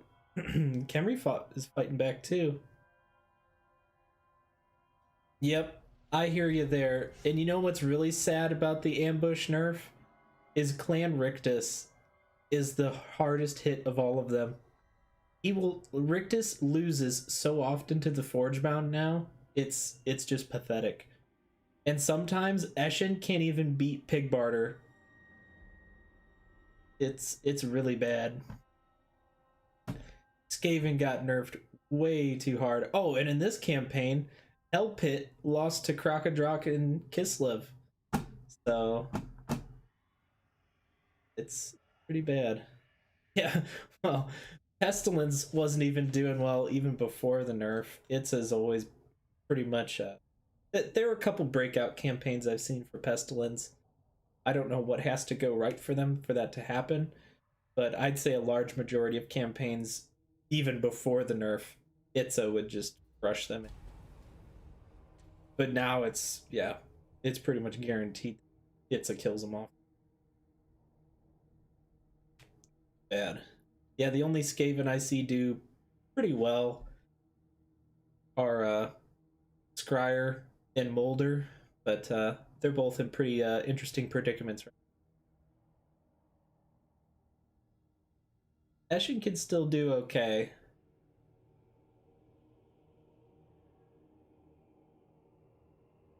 Yeah. Lord Skrolk has a great skill tree.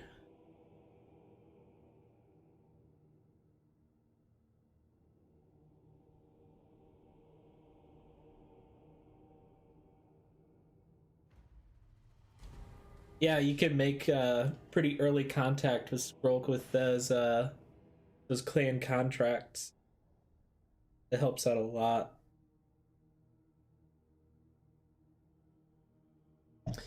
Hey, Tlaqua killed off the Rakoff dynasty. Rokkar's been fighting a 100-year war against Khalida down here. This is really balanced as far as I can tell. Yep, the shadow dealings.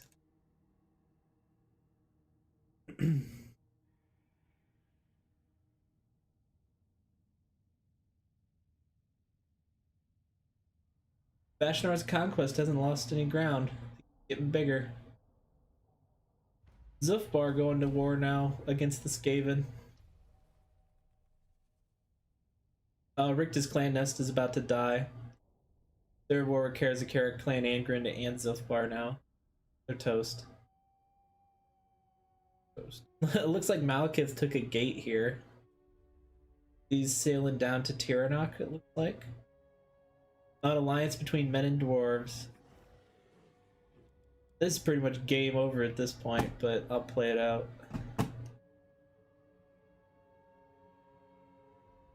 If Reikland went to war with Karazakara, things could have got interesting. But now it's pretty much guaranteed over. Yeah. Skaven might as well be a myth in this campaign. They'll be a myth soon. I don't even know who Clan Wars is at war with.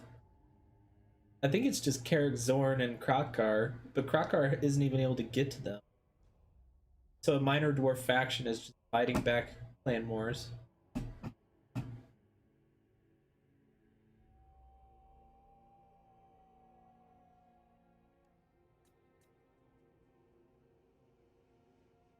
Wolfert takes another confederation, the Nagel Farlings.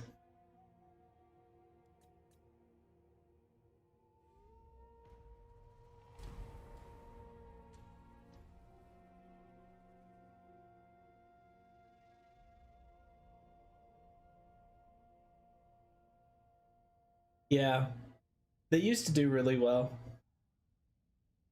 Yeah, they, like you said, there's a few times you can see them do well. Lately, I've been seeing them have really hard struggle against Carrick Zorn. And that's going to get even worse because that's where Thoric is going to be in the next DLC. So now Moors is going to have to deal with a major dwarf faction now. There goes the Rictus Nest.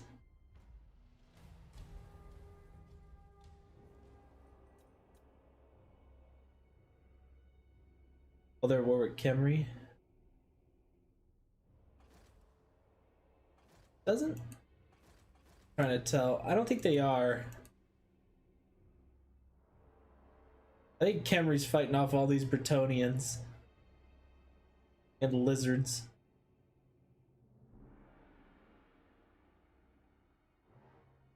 Oh man, Reichland, another big confederation. Yeah, it looks like Moors is at war with just Zorn and Krokkar. Huh. I feel like Moors should be able to defeat Carrick Zorn.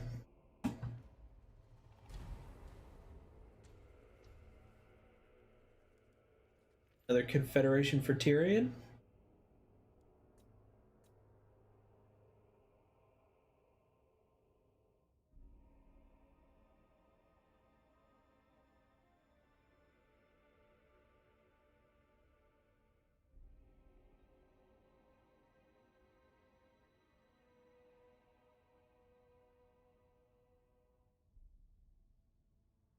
Oh, look at all these dwarf armies pouring in.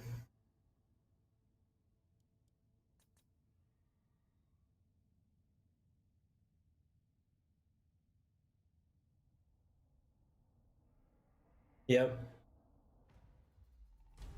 Absolutely. The blue Dowie tide is coming down. Look at it here. There's at least 5 dwarf armies pouring in here.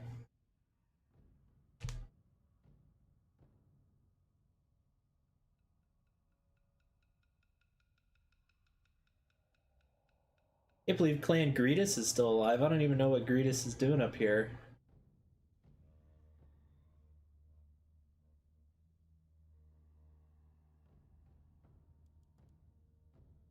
Looks like the Reichland is starting to invade Norska.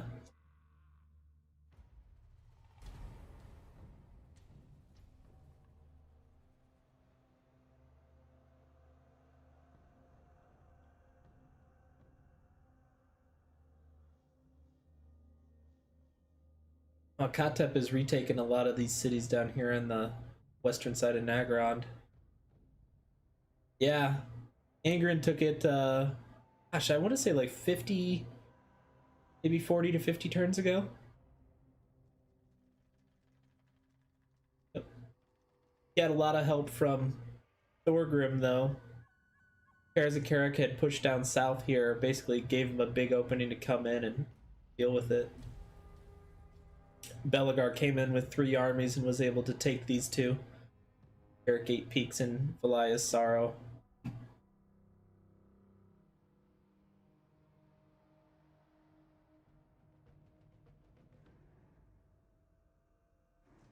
Yeah, absolutely. I think it only goes the other way, though. I think Clan Angren only ever gets confederated. I don't think Belagar can confederate a Karazakarik. I think it only goes one way.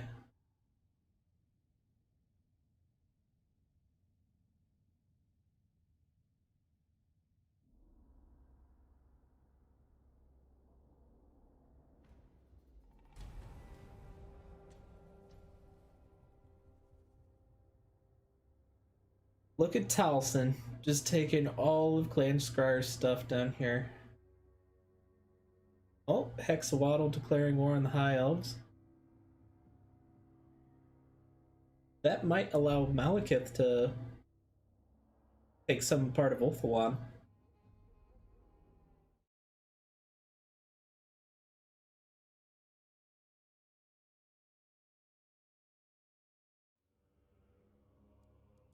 Oh, Clan Angren declared war on Clan Moors. That might be all over for Clan Moors now. Eshin's pretty much toast.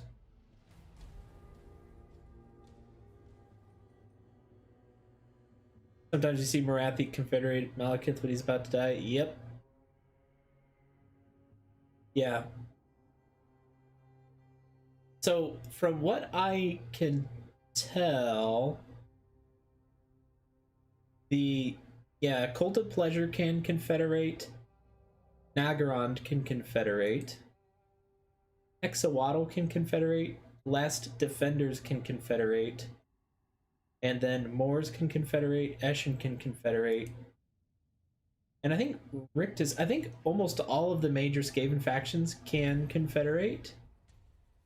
Um, Breikland is the only Empire faction that can do it. Usual main faction takes priority on Confederation. Yeah. Yep.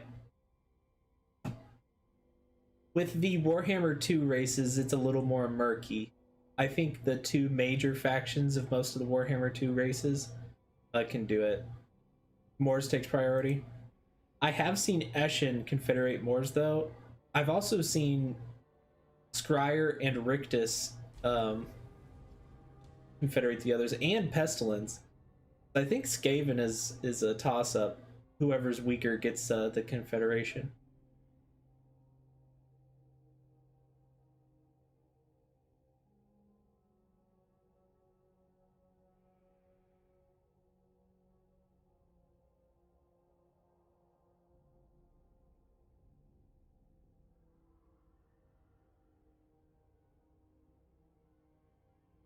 Yep, Skaven doing Skaven things, exactly.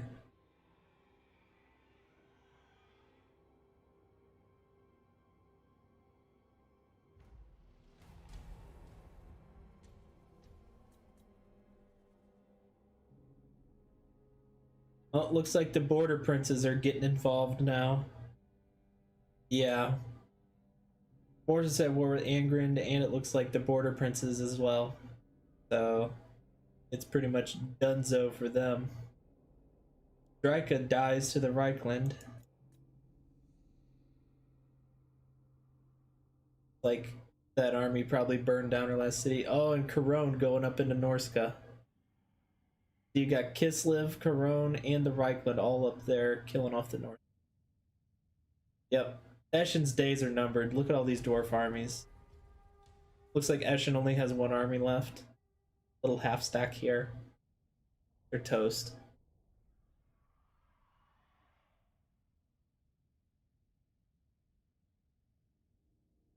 Looks like Malekith made landfall in Trace. He might take Kathik as well.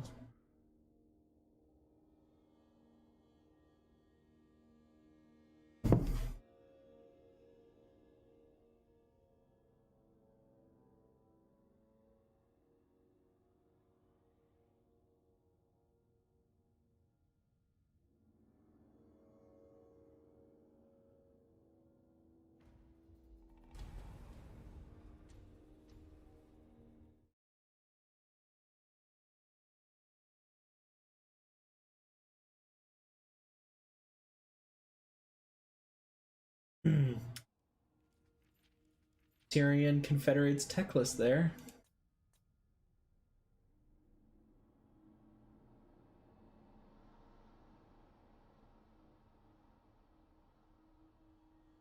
Oh, Carrick Ziflin took pieces of Paravon here.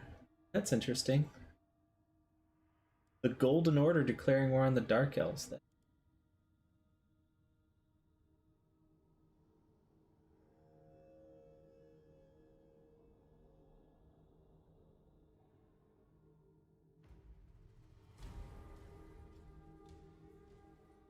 Oh yeah, Carrick Zorn's coming up here. They're gonna take that city as well. The dwarves still have Angren to confederate, Zufbar, Carrick Ziflin, Carrick Zorn, Greybeards. A lot of dwarf real estate left to take. Oh, and Crocodroc is still. Goodness.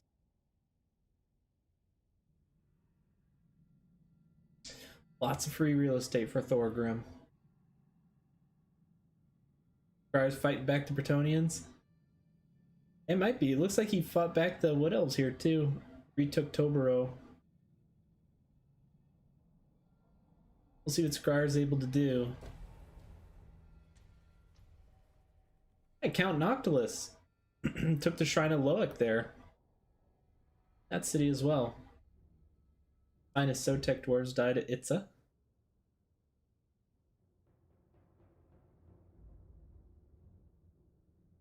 I really hope the Lizardmen get a boost in the next DLC. I feel like an Itza this large should be pretty powerful. I just don't think they have the auto-resolve values. Oh look, Eshin Confederates Moors here. Oh, that's not enough to save them though. They are so dead.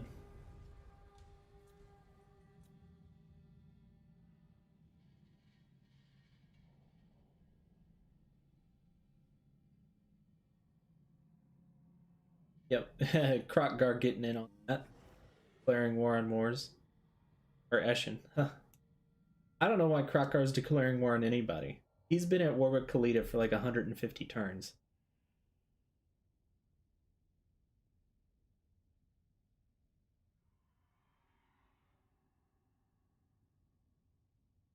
Yep. Oh, Kislev's declaring war on Dark Elves.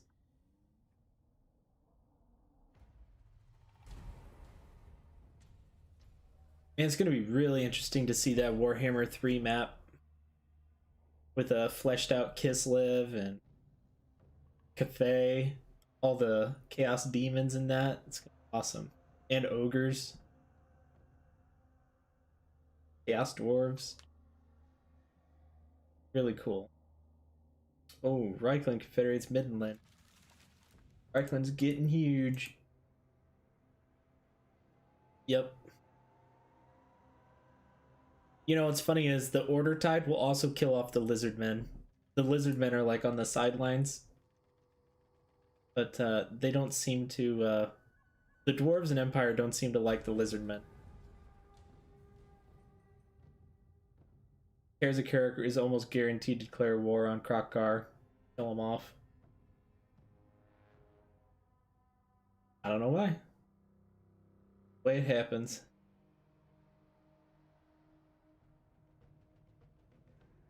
Yeah, Malekith's making some progress here on Ulthuan.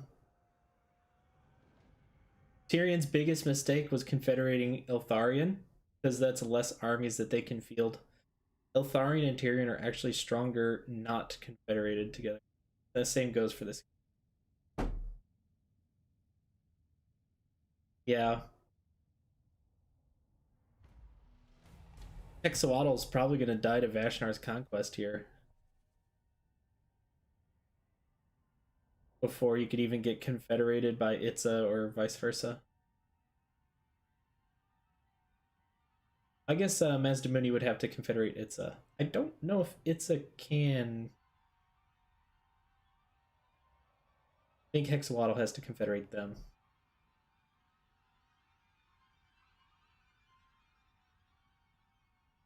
They need to give Mazdamundi diplomatic contact with Krokgar from the start. That way they can confederate each other if one of them's getting hurt really bad.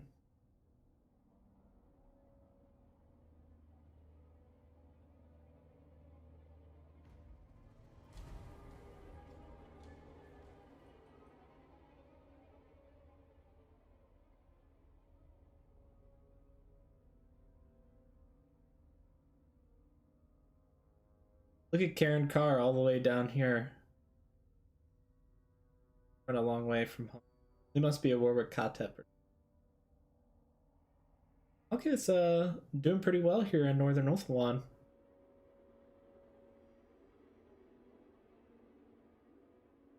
Tyrion really messed up. The Reichland and dwarves are gonna have to bail out high elves at this. Yeah, exactly. Astral communication to the geomantic web. What would be really cool is if Oxwaddle, who starts up here at Nagron, has like diplomatic contact with all the different lizard men, and he like say he could confederate all of them. That way Oxwaddle's just like all over the map.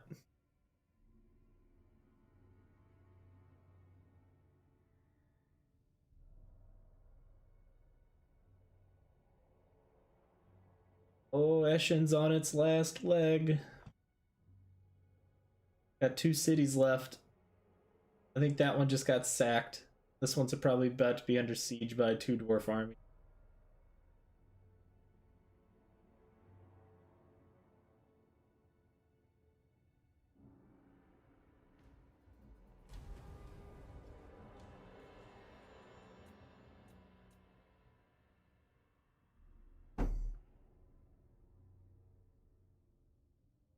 Oh, Khemri lost Khemri to Rapunzel.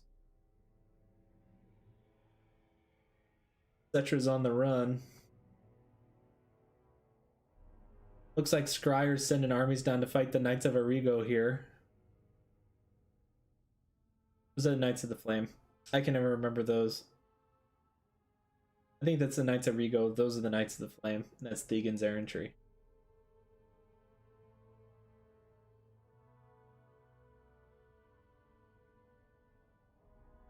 E.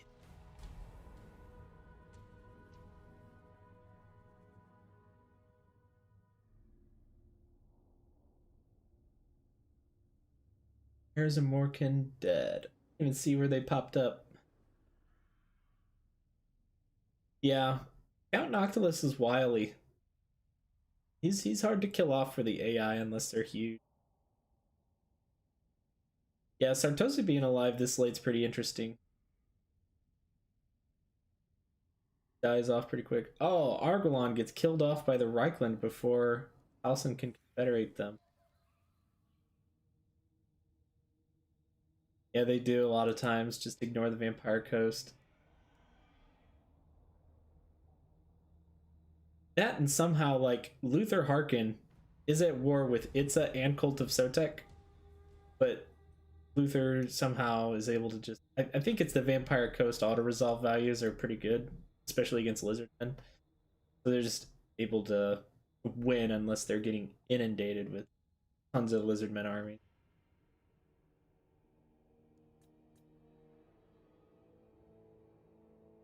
There goes Eshen. And Wulfric confederates the Hellspire tribe, who's about to bite the dust. Looks like Wulfric has like 1 city left.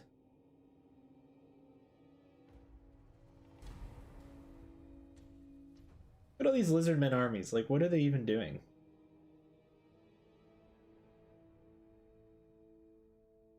Are they at war with Tyrion? Huh.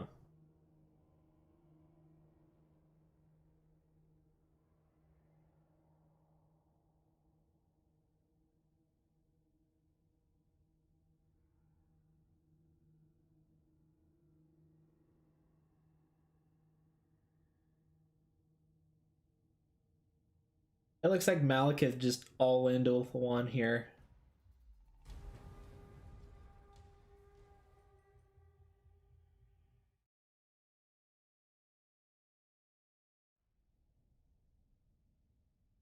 Kislev bearing down on Wulfric up there.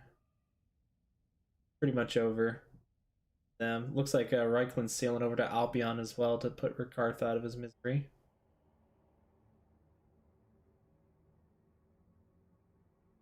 Not sure if this has 50 or 100 more turns. Oh, Tyrion's starting to confederate the errantry factions now. Prince is declaring war on Khemri and Briar. Yeah, Katep is just running wild up there in Nagorond. Malekith just focused all of his attention on Ulthuan, and it just let Katep just basically backdoor his entire fire up there. Malekith needs a confederation with the Deadwood Sentinels or to somehow pull them into war with Katep. But it's probably too late. Oh, huge confederation for Reichland. Federation for Karazakarik. Yep. Malekith's over dedicating here to Ulthuan.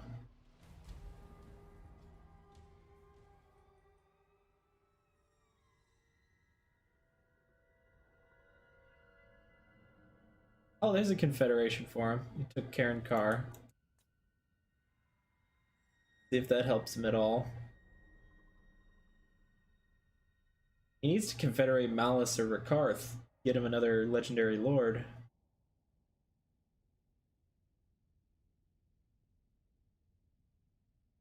Yeah, he needs to spam more black arcs.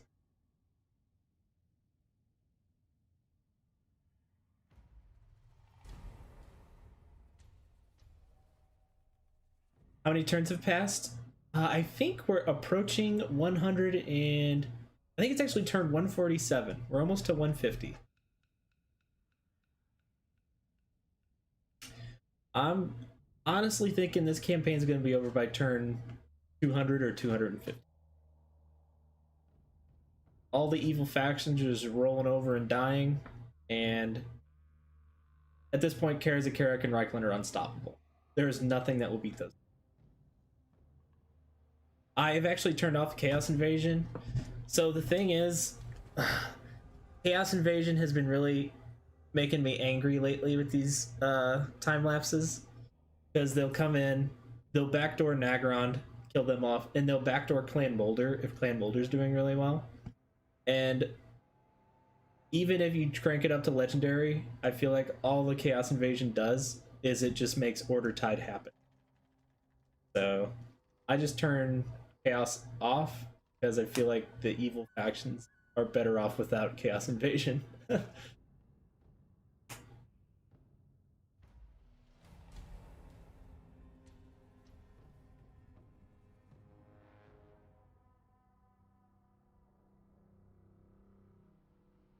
In this campaign, it would have been beneficial, because with Malekith down here, Chaos could have cleaned up all this area and maybe dented Kislev. Yeah, for real. Those mods made the Chaos Invasion forced to be reckoned with. I'm sad that campaign crashed. I don't think I could recover the save either. Oh yeah, they were crushing it.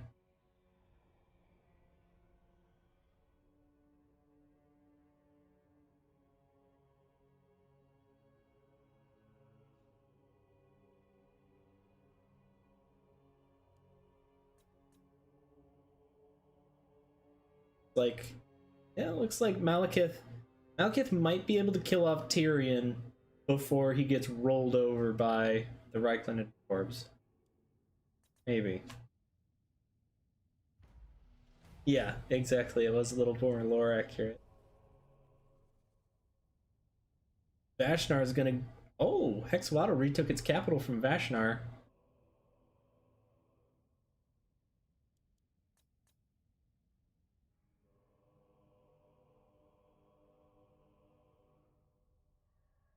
Looks like Krokkar finally made some headway against Khalida as well down here.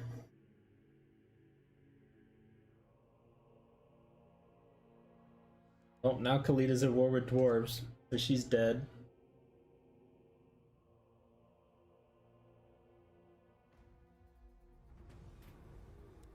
Right. We'll probably take a quick look around, and then I'm gonna do 100 turn. 100 turns, and I think that should be the end of the campaign, or very close to it. I don't see this one lasting all that longer. So Noctilus is at war with Tyrion here. The Awakened are still at war with all the lizards. Yeah, rip Liberos for real. Hexawaddle just retook Hexawaddle there. That didn't roll off the tongue very well. Tyrion. Oh yeah. Malekith. Malekith can probably take the donut from here. Quite a bit up here in Nagarond as well. But yeah, Reichland is on its way. Reichland might be able to bail him out. Tyrion, that is. Gorak didn't confederate to Henowin? No, no, I don't know. Can Gorak confederate? I feel like Gorak can only be confederated. Not sure if he can. He might be able to. I don't know. Can't remember. A little laggy. Okay. Well, Scryer, you're dead as hell. Scryer's got 1, 2, 3, 4, 5, 6, 7, 8 enemy armies nearby.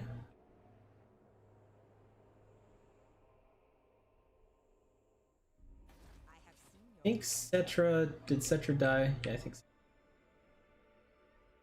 Yes, Skaven, Ripperoni. Oh, here's a character declared war on Kroq-Gar. It always happens. I don't know why lizardmen aren't part of the Order Tide. I think it's because for some reason the dwarves in Reichland hate them. Yeah, this is... I don't think we have 100 more turns. We'll give it to them. 100 more. Reichland will probably kill off Rakarth and then declare war on Malekith. That is pretty much GG.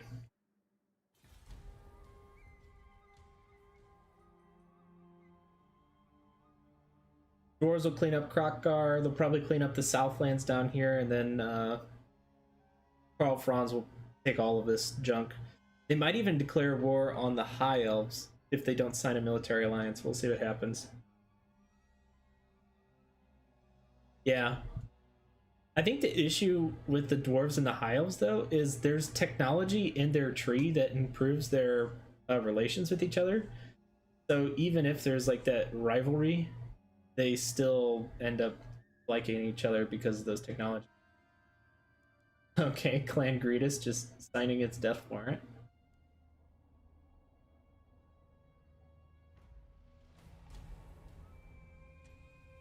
It's only negative 50, really? Wait, that's quite a bit. Let me see.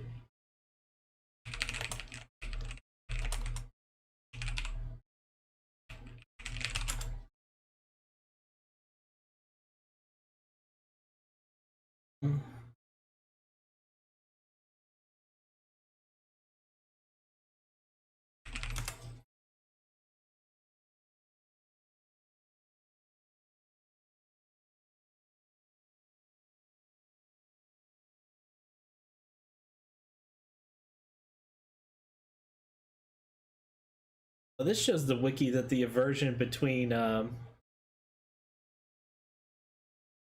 dwarves and High Elves only have like a negative 10. Yeah, see? Yeah, I could...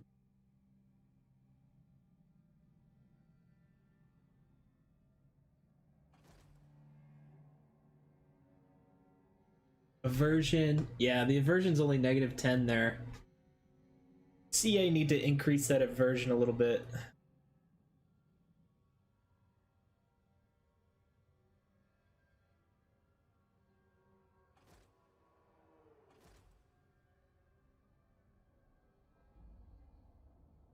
Yeah.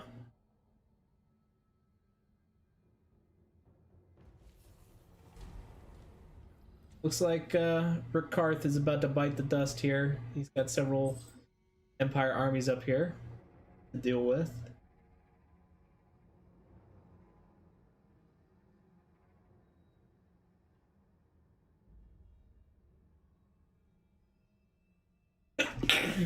Ooh, pardon me. Yep, 1,000 Maws dead, Scryer dead, pretty much the same turn.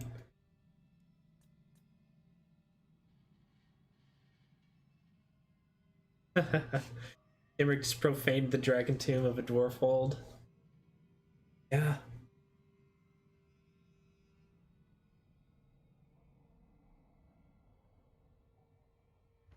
Man, Imric, that's another faction that I'd like to see do better in the future. I think there's only one campaign that I've ever ran where Imric escaped the Darklands and became like a superpower. One campaign out of I don't even know how many I've ran.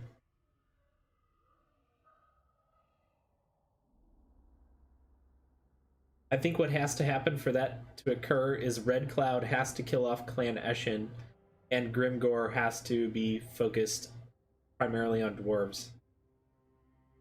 Yeah, maybe in game 3. Yeah, so I do plan on making Warhammer 3 time lapses. Obviously, I gotta make sure that the mods are able to be sort of what do you call it, reverse engineered to work with that game. But I absolutely plan on making Warhammer 3 time lapses. The big thing with that is I hope the whole map fits on one screen, because if the map doesn't fit on a single screen, things could get a little interesting. Obviously, you know, we can reduce the size of the UI so it doesn't look so cluttered with like a huge zoom, but if all the flags are like specs and stuff, I'm gonna have to play with it. Time will tell. Yep, 7 polar. This game is pretty much over. We had a pretty hardcore order tide. This game is probably going to be over by turn 200, 250. But it's just a vanilla legendary campaign. No chaos invasions. No special mods or anything.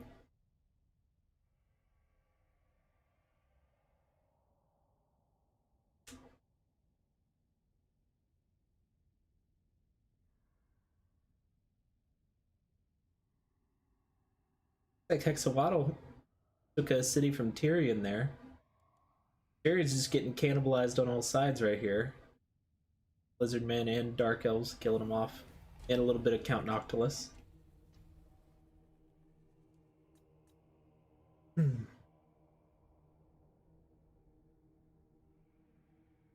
Where are the armies of Reichland headed next? Reichland confederates Ostland. Is that the last elector count? Oh, nope, Nordland is still alive. Seen a lot of military alliances come up.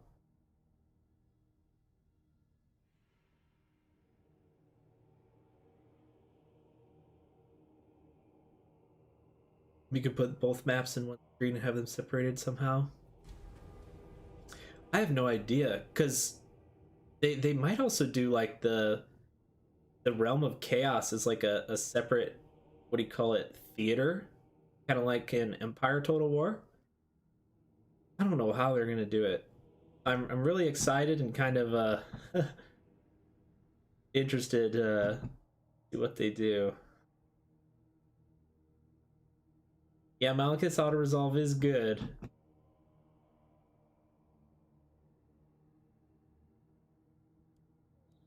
Knights of Arrigo get confederated.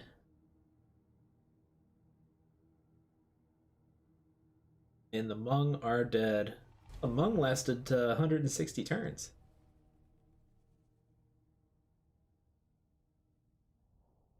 Yeah. Yep.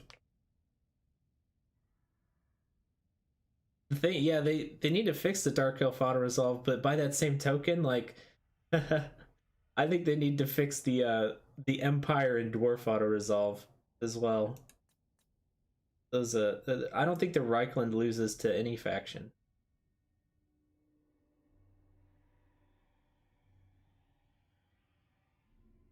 when when will the Dowie find Malice? I don't know. Are they at war yet?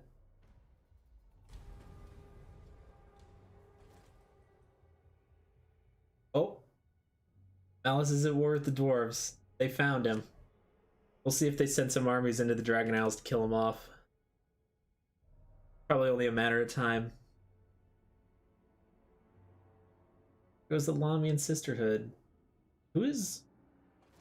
Okay, Carl is at war with Nagarond now. The Empire is going to bail out Tyrion, so Tyrion's going to get saved.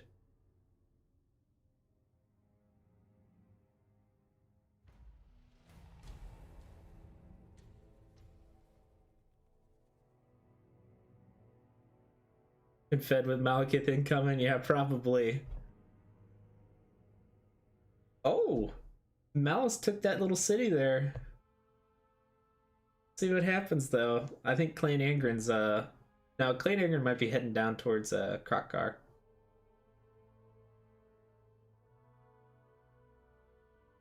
Khalid's just down to Lamia down there.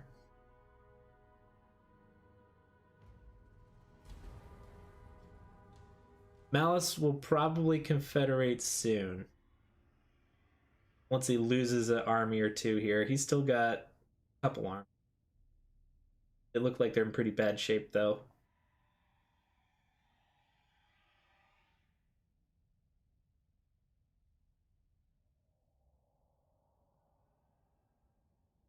Oh, poor Khalida. She's got Zufbar and Clan Angren closing in on her.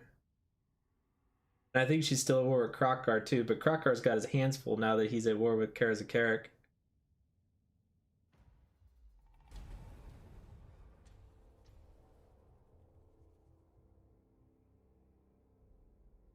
Looks like the Reichland has an army here at the Shrine of Loek, and they're also going to make landfall here in eastern Yvresse. Oh, and the Reichland. Oh, look at all these Reichland armies coming in.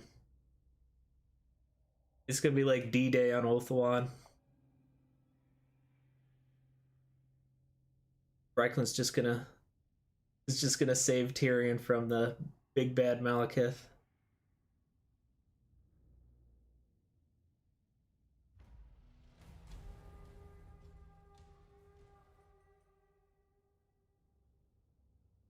Look at Hexawaddle coming in with the reversal. Took 4 armies from Vashnar's conquest. 4 cities there. There goes Khalida.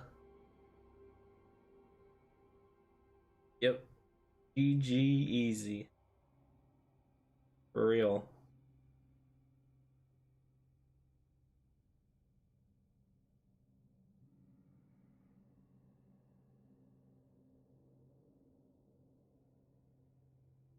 I didn't even know Carrick Norn was still alive. They usually just sit in their capital.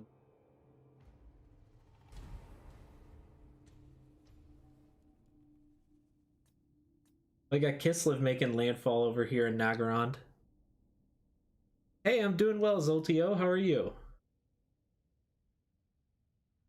Just watching the rest of this campaign finish up. I think it'll be over really soon.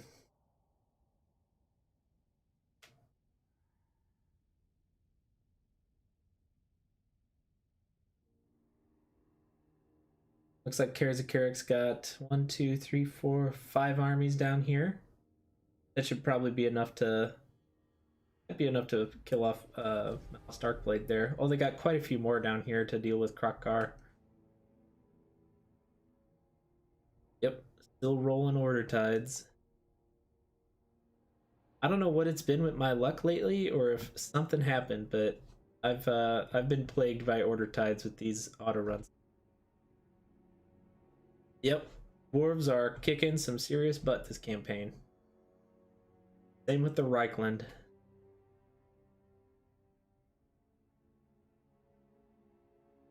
Pretty happy with Kotep's performance this campaign. Kotep's been a really powerful. Keeping Malekith busy up there.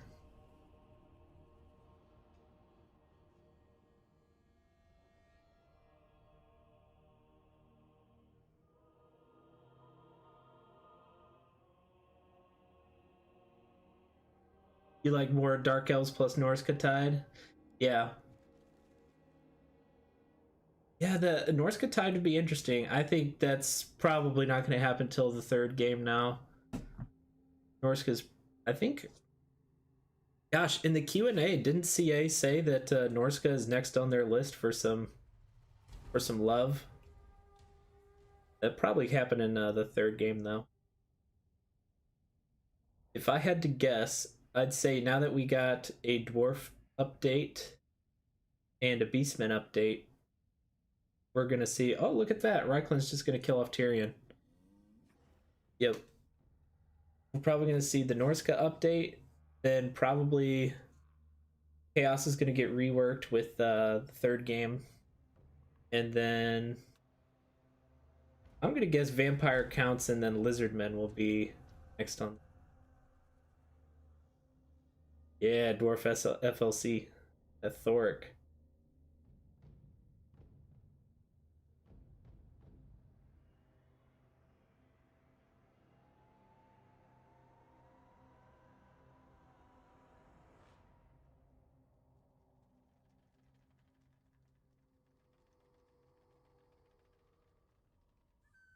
Who is Corona? Sentinels are dead. I think they were killed off by Rapunzel. No? Border Princes? I'm not sure. That background is a lot more yellow than I think it's Border Princes. Lacroix made their way east. Lacroix might be able to help out Krokkar. The dwarves retook that city that Malice had.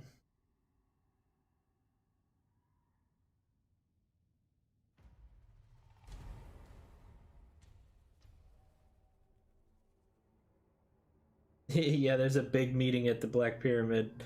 It was the Border Princes. They're probably working together with Rapunzel, though. Throne only has 2 confederations left. The Knights of the Flame and Rapunzel. Dwarves still have tons of confederations. You got Norn, Ziflin, Drak, Zufbar, Angrind, Zorn. Like, holy moly.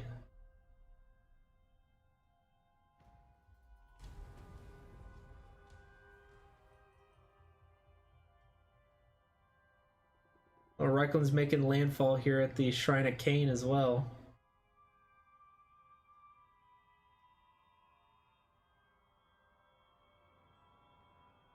Now it's interesting. Reikland decided to go to war with both Tyrion and Malekith. Yeah. You're absolutely right. In fact, Norn is still alive, speaks volumes about the state of Skaven at the moment. Yeah, we were talking about that earlier. Like, Rictus can't even kill the Forge Bound. Some campaigns, Eshin can't kill or defeat the Greenskin faction in Pigbarter. I haven't seen Moors defeat Carrick Zorn in several campaigns. I've really only seen Mulder and Scryer do okay, and Pestilence just keeps getting dumpstered every campaign as usual. I really think the stalk stance is way too harsh.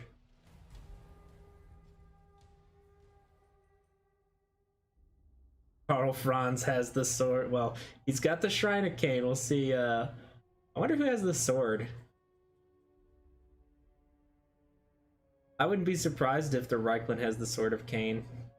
Look at all the Reikland armies. There's Knights of the Flame Confederation. Yep, I agree 100%. Skaven got nerfed just a little too hard.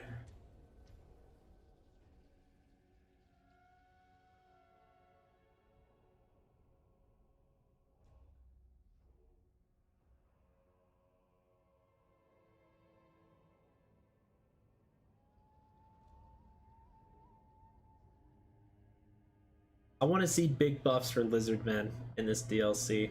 I was saying that earlier too. I'd love to see like the entire map get conquered by Hexawaddle or the Last Defenders or something. I think that'd be really cool.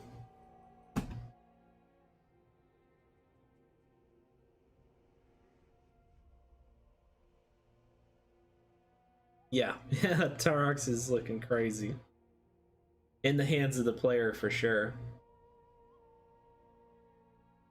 Yep.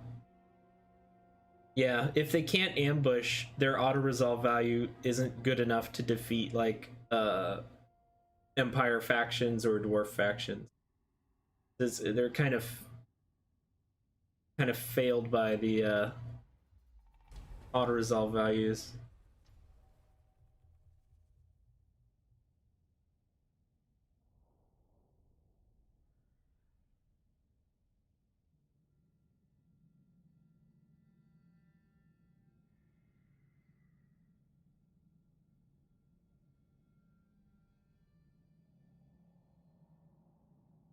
Yep.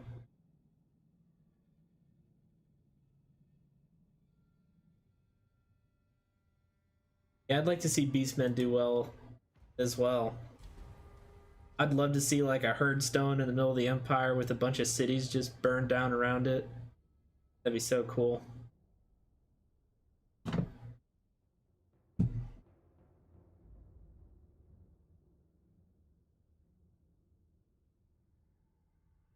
Yep. Yep.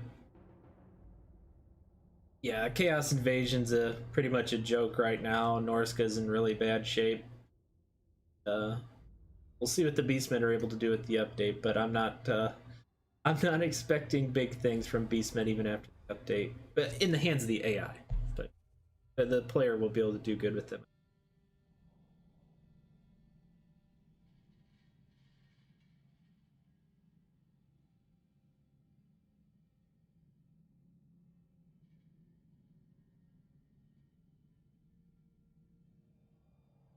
Yep, legend is legend. Is doing some wild stuff with Tarox. Crazy.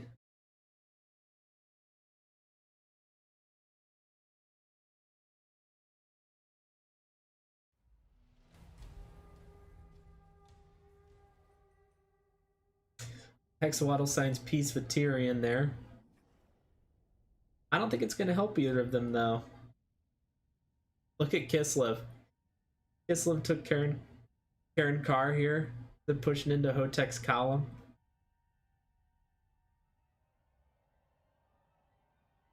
I will give Krokkar some praise. He's putting up a hell of a fight against the dwarves. He hasn't lost any ground yet.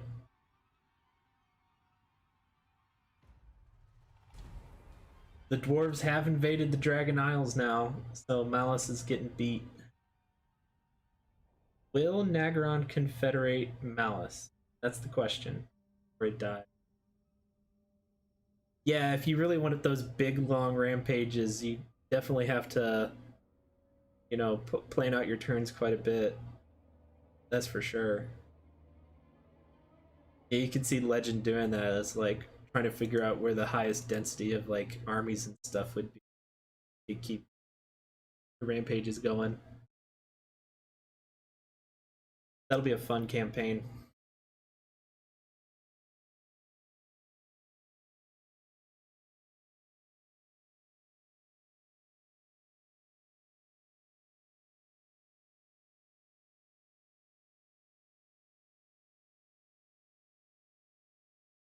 If you keep doing 3 big battles per turn, you're done. Gotcha. So the magic number is 3.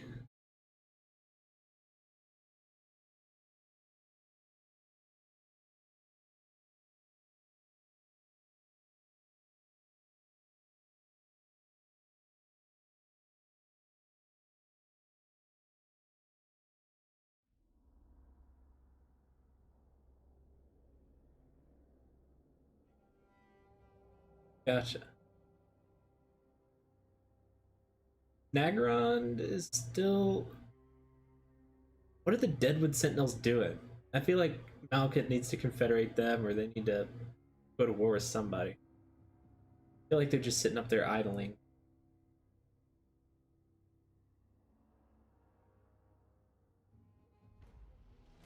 Ashnar's Conquest has like 3 armies down here fighting. It's a. Gotcha. Look for 3 arms. Rampage in a move. Gotcha. I wonder if CA will change that before the patch is fully released. Oh, that's what Caron's doing. Caron's been fighting the Wood Elves this whole time. Look, they almost have all of Athel Loren. Once they take Athel Loren, I'm sure they'll start sailing west to start conquering. Taking down the Wood Elves does take several turns for most factions.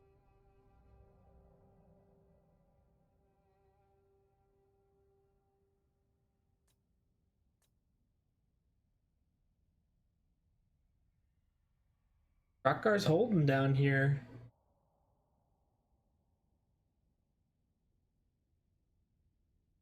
Oh, he's got the border princes coming in now too. Good grief.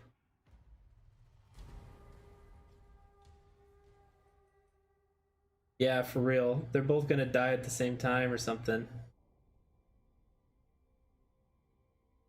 Oh, looks like this city of Malekith is burned down, and so is this one. These cities in Safari here, you might, all these might be burned down. Malekith, I think, is relegated basically up in just Nagaron at this point.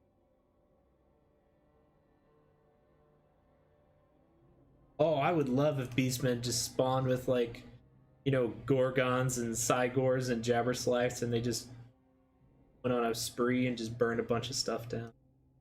Especially since they have no upkeep now, like seeing a Beastmen faction with like 3 armies would be crazy.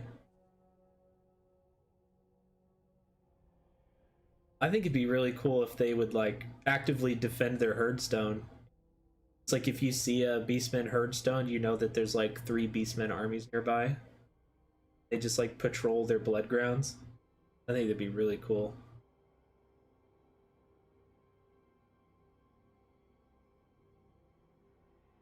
Giants are fine with that thing. Is scary. Yeah. I think I saw some people talking about the Gorgon has some mass issues, like it keeps falling over certain matchups. We'll see if CA fixes that, but other than that, they're going to be really good in those 1v1 big entity fights. Oh, yep. Telson bit the dust. The old King Lewin brought it to him. Now they're just going to sail west, I think, and help the Reichland clean up everything.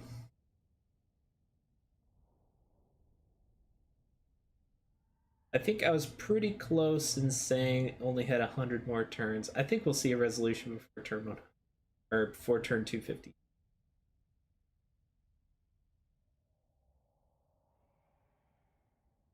If not, it will be very close. If you can keep Gorgons but no projectiles that regen faster than losing HP, holy moly, that's crazy. So you have to bring projectiles against. That's wild. That's gonna be really strong.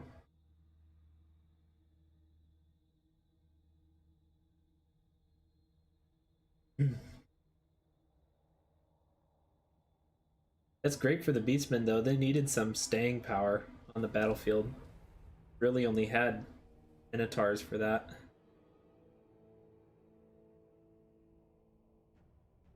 Oh man. Yeah, oh I'm excited. I forgot all about Doom Bulls. I'm just all excited for the Gorgons and the Jabberslice. I completely forgot about Doom Bulls. And Wargors.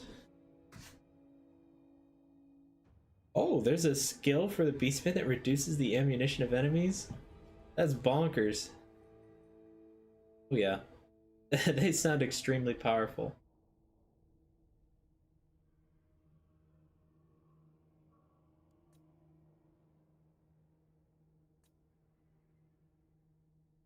That's going to be really good against the Empire and Dwarves.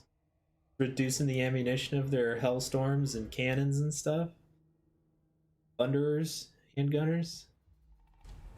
Yeah, that's going to be really good fighting them. Oh, and High Elves too. And there's so many ranged focused factions. It'll be really good against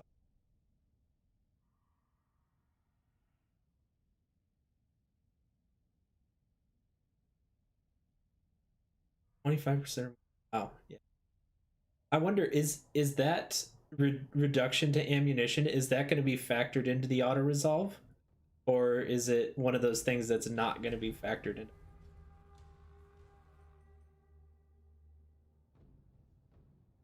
Look at Kislev down here, just sieging Arnheim. End up in Nagaland.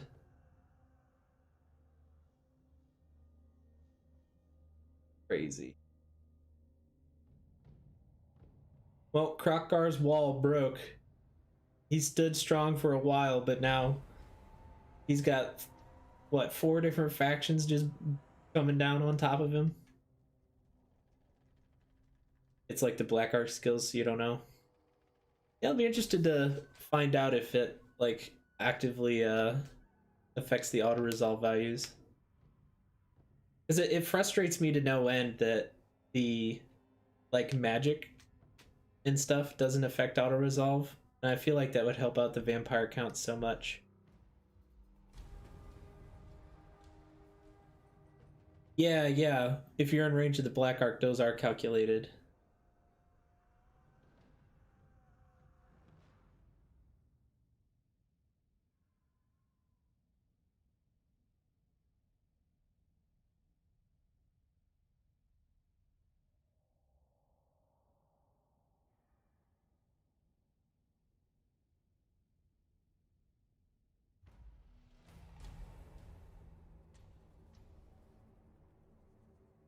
Kislev took Arnheim there.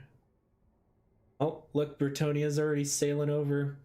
Oh, I think Lewin might kill off Count Noctilus. He just takes these armies and sends them straight south.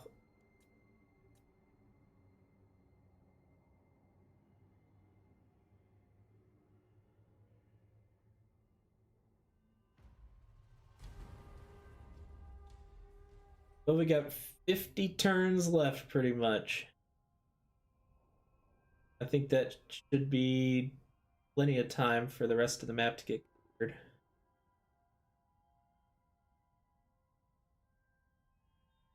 Luther Harkin is killing off Gorok. Gorok's struggling to fight the Bashnar's conquest, and it's leaving Luther to just come in and pick apart all of his cities. Luther Harkin might actually kill off Tehenowin too.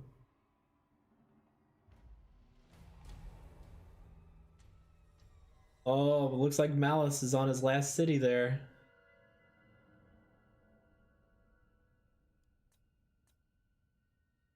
Tyrion's gonna die soon too. Malekith, Tyrion, Malice, they're all on they're all on the short list.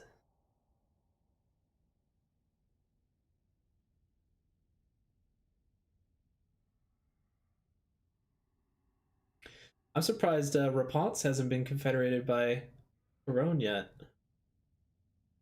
The dwarves haven't confederated in like 100 turns. They haven't needed to either. Zufbar, Ziflin, Zorn, Drak, all still fighting.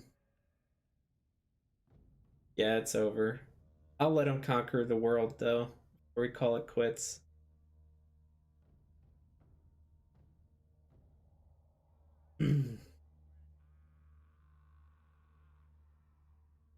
We'll see who kills off Vashnar's conquest. Oh, look at all those Corone armies just sailing straight for the Dreadfleet. Count Noctilus is in deep trouble. Yep, Empire and Dwarves win.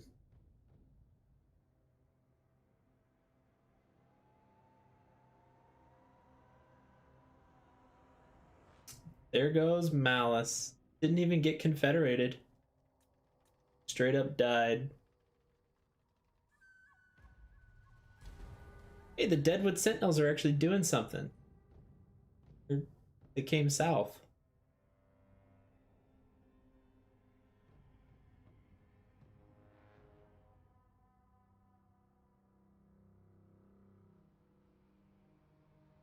Yep. See you later, Zarkan. That's one way to get rid of your demon, I guess.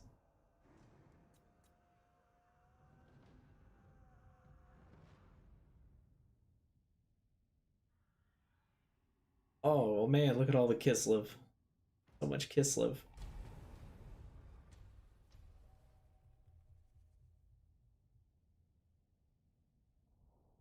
Yep, special mentions for those three for sure. Border Princes did some work. Kislev's doing quite a bit of work.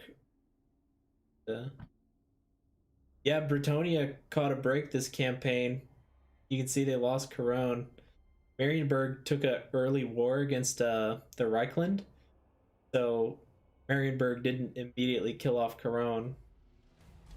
But Corone was only at Massive Oracle for a while. They had lost their capital to the Red Duke while they were fighting Greenskins down south. What, did Corone just sail past the Galleon's graveyard? Yeah, Reichland's conquering all of Ulthuan. Yeah, I thought they'd come over and they'd ally with Tyrion, but Karl Franz was just like, nah, we'll kill him. We'll kill Malekith and Tyrion. Screw it.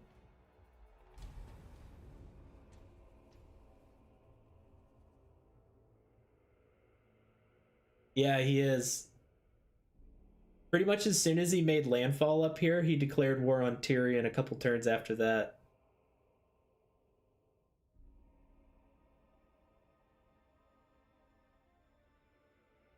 Karl Franz is just killing Tyrion off.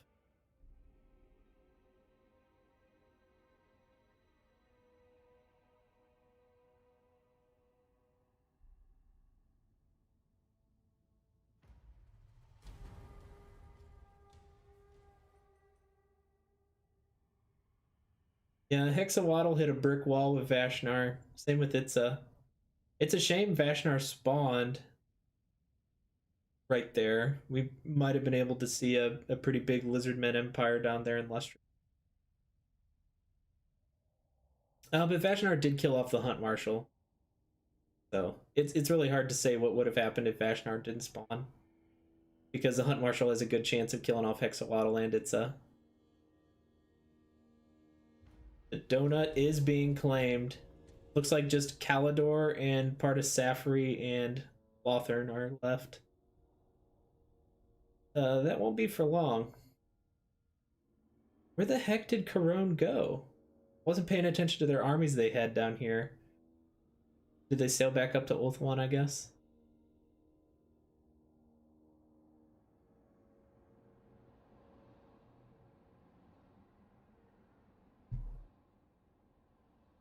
They must have.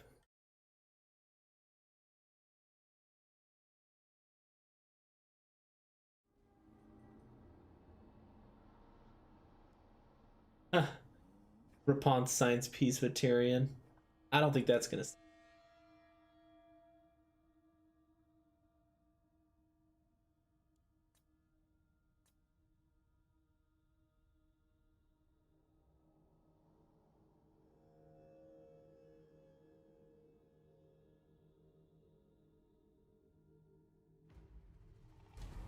Looks like Krokkar is about to die. I think this is his last city right here.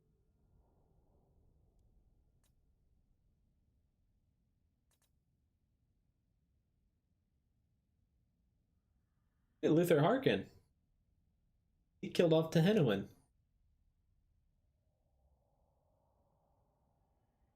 Yeah. Norska doesn't do anything anymore.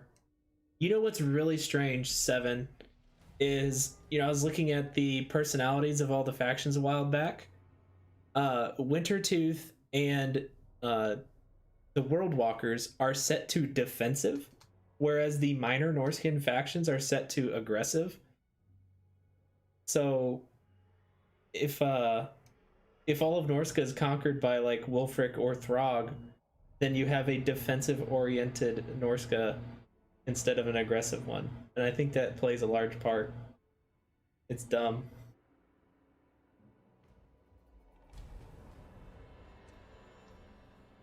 Yeah, the only patch the vampire counts were good was the vampire count rework, where they would just conquer all of the Empire and Kemmler would conquer Bretonia. That's the only time they've been really good. Since the Empire rework and that stupid technology the Reichland can get that gives plus 10 leadership and 10 melee defense, the Reichland just dumpsters the vampire counts. Is it different if you play Chaos? Yes, I think Norska is assigned different personalities if you play as Chaos.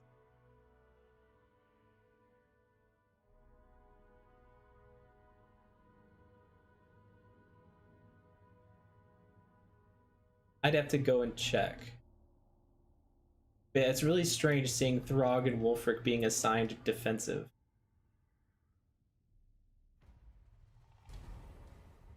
Yeah.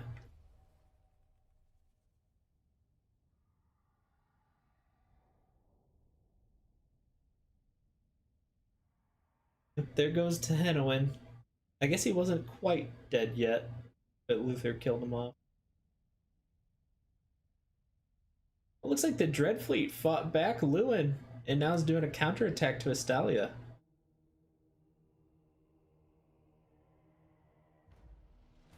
Now the dwarves are pouring into the Southlands. They're gonna mop up all the Tomb Kings and lizards down here.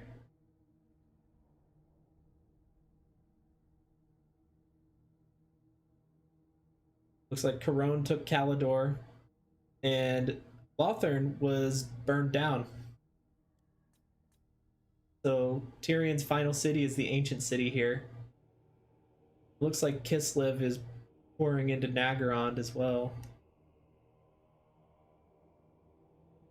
Yeah, I was hoping that the Tehenowen campaign and his like sacrifices would have been updated with this patch, but from what I've been reading and hearing, it doesn't sound like CA did like a pass of the Geomantic Web or Tehenowen sacrifices, or which is a shame. I would have liked to see.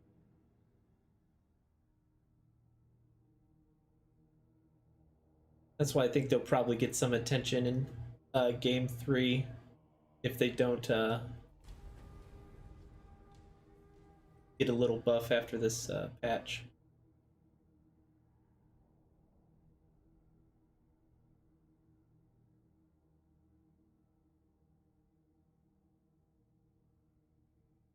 Yeah. Some of those banners that you can get are insane.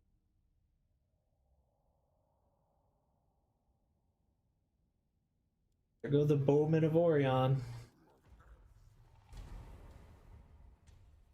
Okay, we got 30 turns on the clock. Oh, Tyrion pushed out. Look at that. They killed off those Reichland armies and he's spreading out.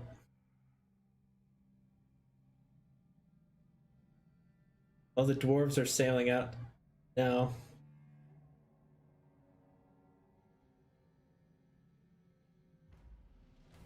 Bloodied Axe tribe destroyed. I think Malekith is going to die very soon. There's like 5 Kislev armies coming in.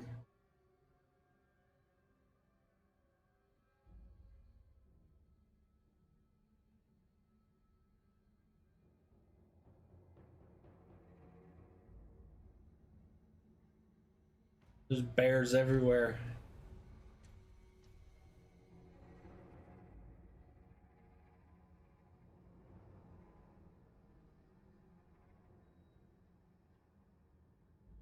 I wonder if Kotep's going to get along with the Order Tide or if they're going to exterminate him as well.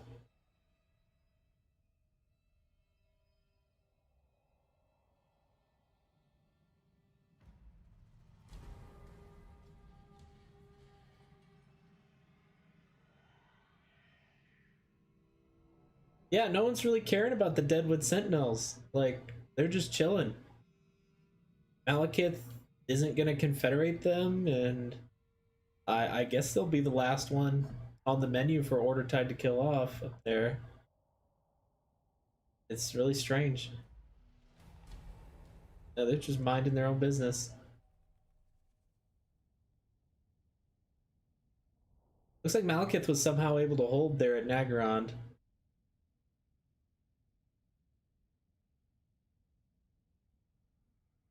Thorgrim used to confederate Barrack in turn 4 before.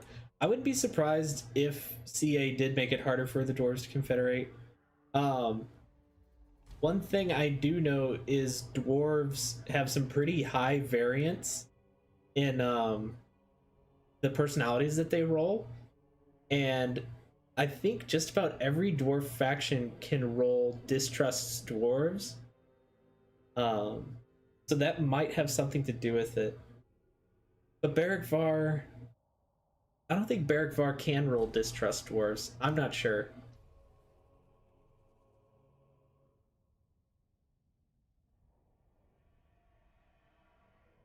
I know Clan Angren can, and that might be why he hasn't confederated yet.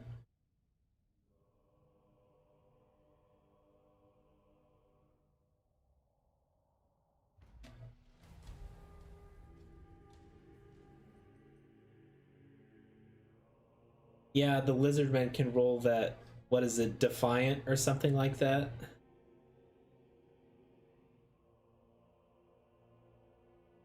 Yep. Yeah, the Lizardmen roll different. There's several factions that will roll their traits. There goes Malekith. It, yeah. Honestly, they don't need to confederate. Oh, look at Hexawatl. Oh my gosh. Yeah, I'll just declare war on the entire world.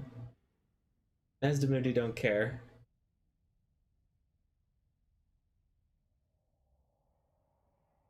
Yep.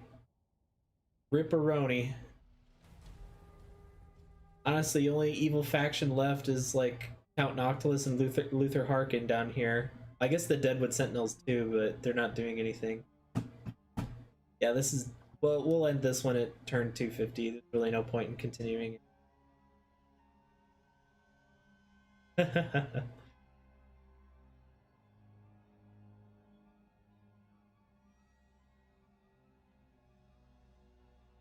What turn is it? We still got 20 more turns before it's done. I said we'll let it roll out to 250. Tyrion's not dead yet. We'll see if he puts up a fight. Hexawatl and Tyrion have to fight against all of Ordertide.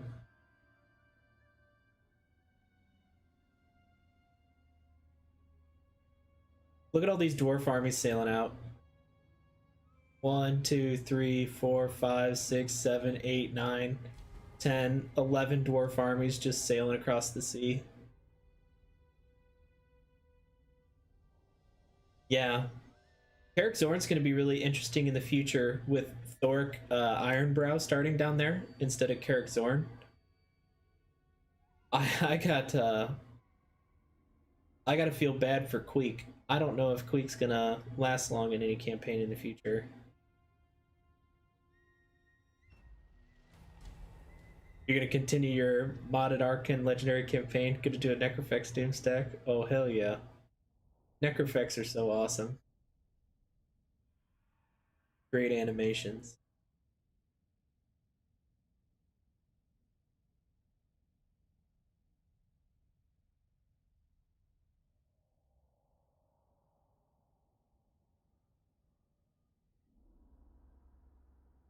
Oh, looks like Kislev and Katep are at war with the Deadwood Sentinels. They're getting mopped up there as well.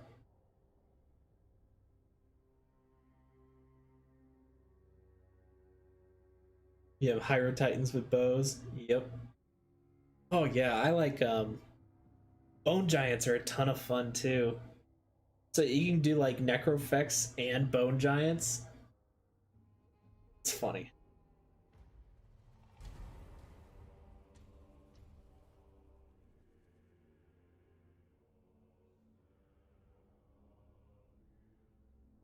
Oh, Khemri Titans, interesting. Yeah, I think I saw someone post something about Khemri Titans. I'd like to see those. You never know what could be coming in game 3.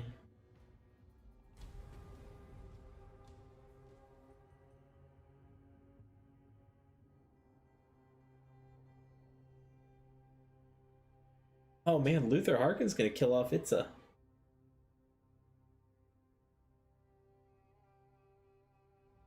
Think the Red Fleet's in trouble.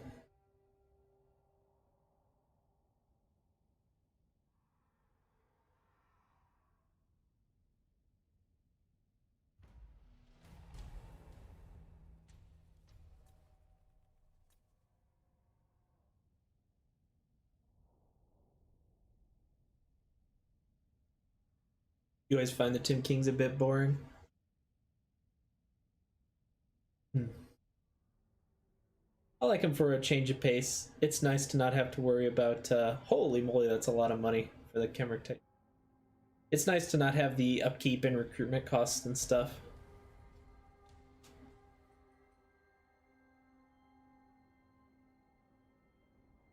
They have pretty unique starting areas too. I think that's what I like best about Tomb Kings, is starting down there in the Southlands. Oh, the dwarves are gonna kill off Vashnar's conquest.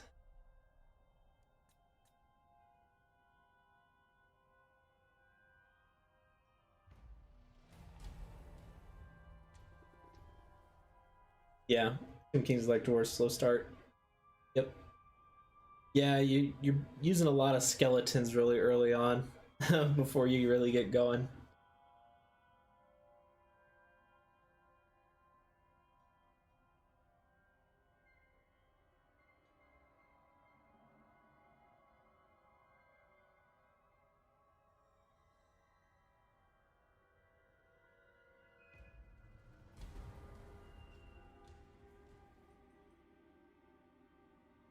Dwarves can be played wide. I think they'd prefer to be played stout. You know what I mean?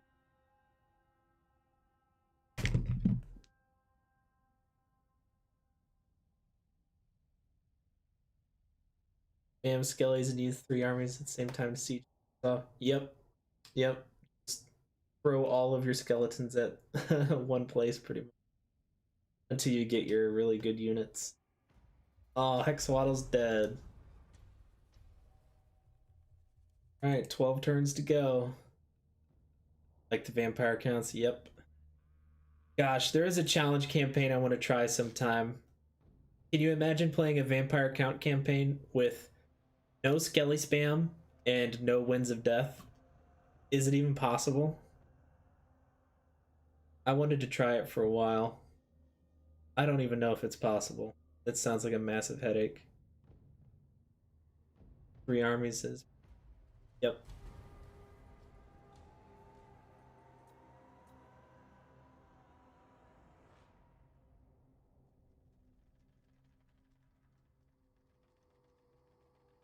Use Mortis Engine.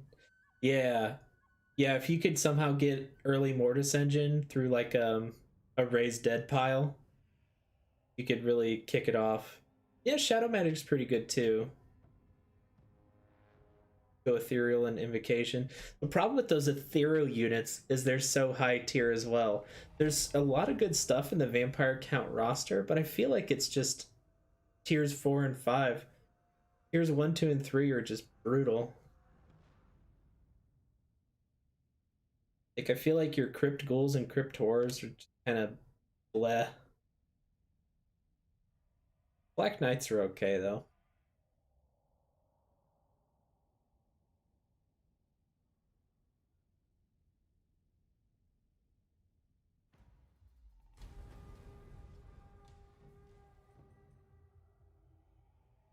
That would be one hell of a crazy campaign, though.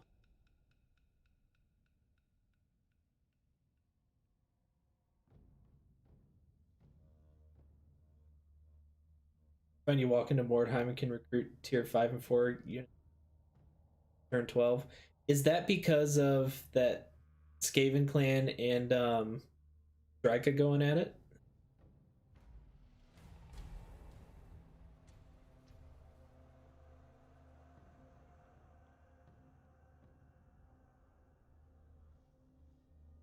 Free Skelly spam going together. No need. Okay, yep, I can believe that. The amount of Skaven that died make the raised dead piles.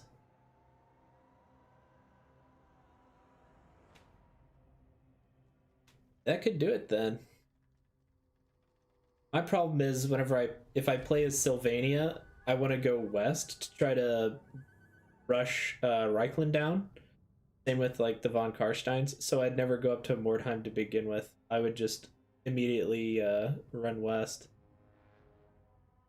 That Necromancer with the Mortis Engine map. Oh, that would be so nice. Yeah, I think a lot of people in the third game are wanting Neferata and Nagash to get and to also get what is that unit? There's a unit that looks a lot like the Mortis engine in the Vampire Count roster people. The Coven Throne. I'm thinking we'll probably see some Vampire Count DLC. Get like Nagash, Neferata, Coven Throne. Really cool.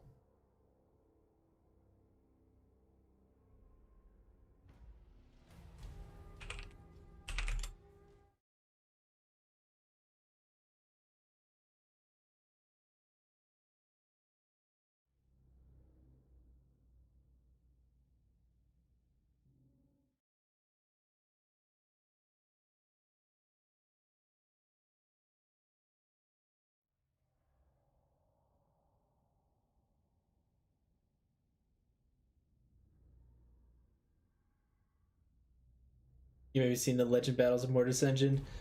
I have not seen what Legend does with Mortis engines, but I can only imagine. I just when I use those things, you park those under like a siege, like when you're doing a siege map, park them under the gate, and they just drain everything's life up above on the walls and stuff. You rack up so many kills with those things. Just wins with Mortis Engine and Skellies. Yeah, Mortis Engines are really good.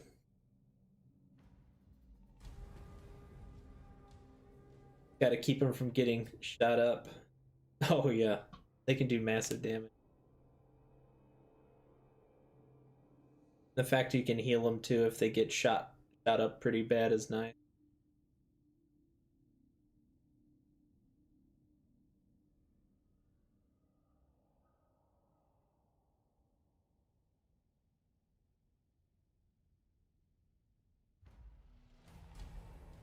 There's 3 turns left. Yep. Yeah.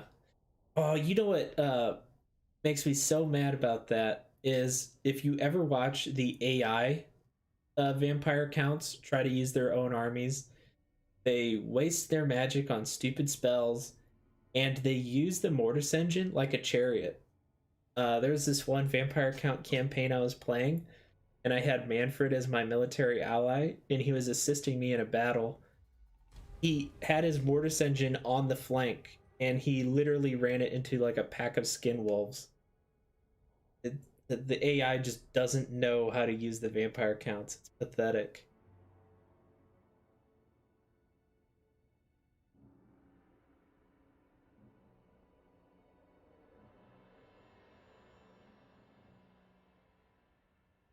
Yeah, I think the Mortis engine being tagged as like a chariot or something like that, the AI thinks it can just use it on the flanks. Yeah.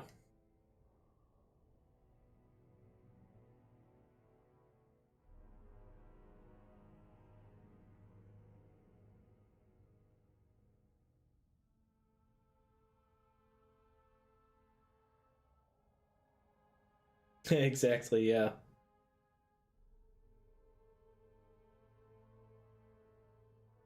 Yeah, we need to get necromancers on Mortis engines. That would be awesome.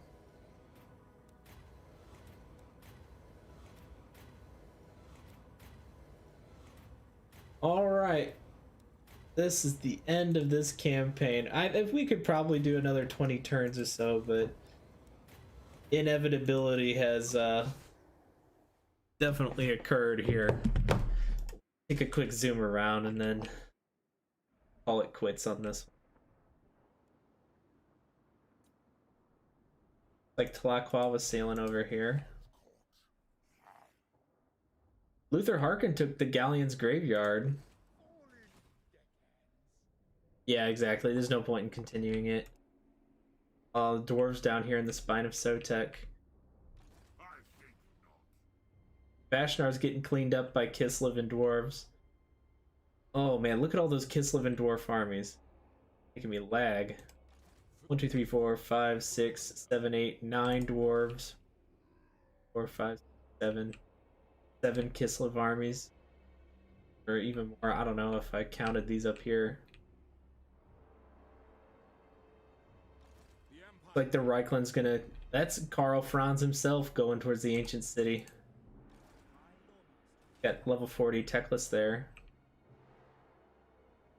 Bretonia's here in Othelon.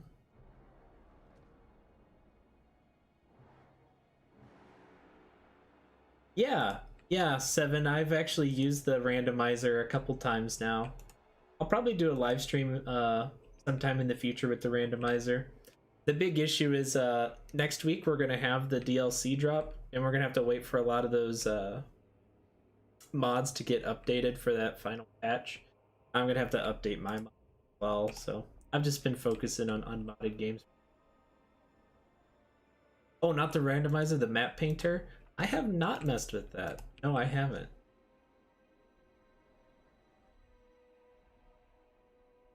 I think there's some sort of thing where you go in and you choose where all the factions start. So it's not a randomizer. It's like literally you yourself dictate where all the factions are. Is that how it works?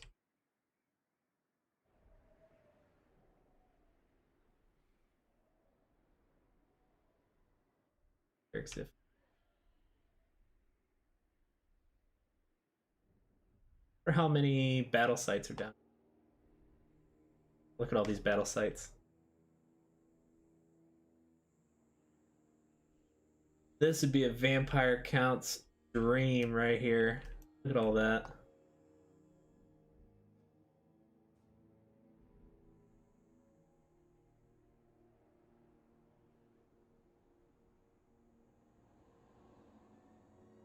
It says it's out of date, but it still works with this version. Interesting.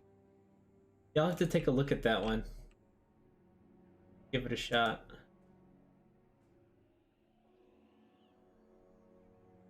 Oh yeah. Take a quick look at this before we head out. Onward. 59 settlements for rank 1. Got Kislev. Kislev at rank 2 above the Reichland. Strange. The nation calls. Reichland? Karl must have lost some armies or something. I am the blood of Gilles. Corone. You'll play Arkan until the FLC dwarves come out. Yep, you got a week.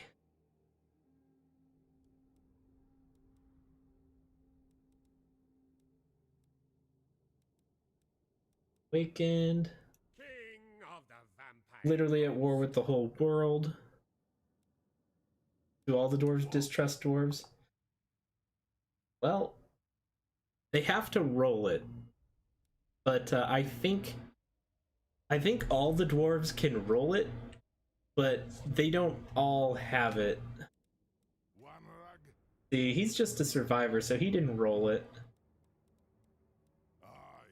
He didn't roll it either. Yeah. To war. Yes. Yep, Ziflin didn't roll it either. So only Angren rolled distrust dwarves. Strange.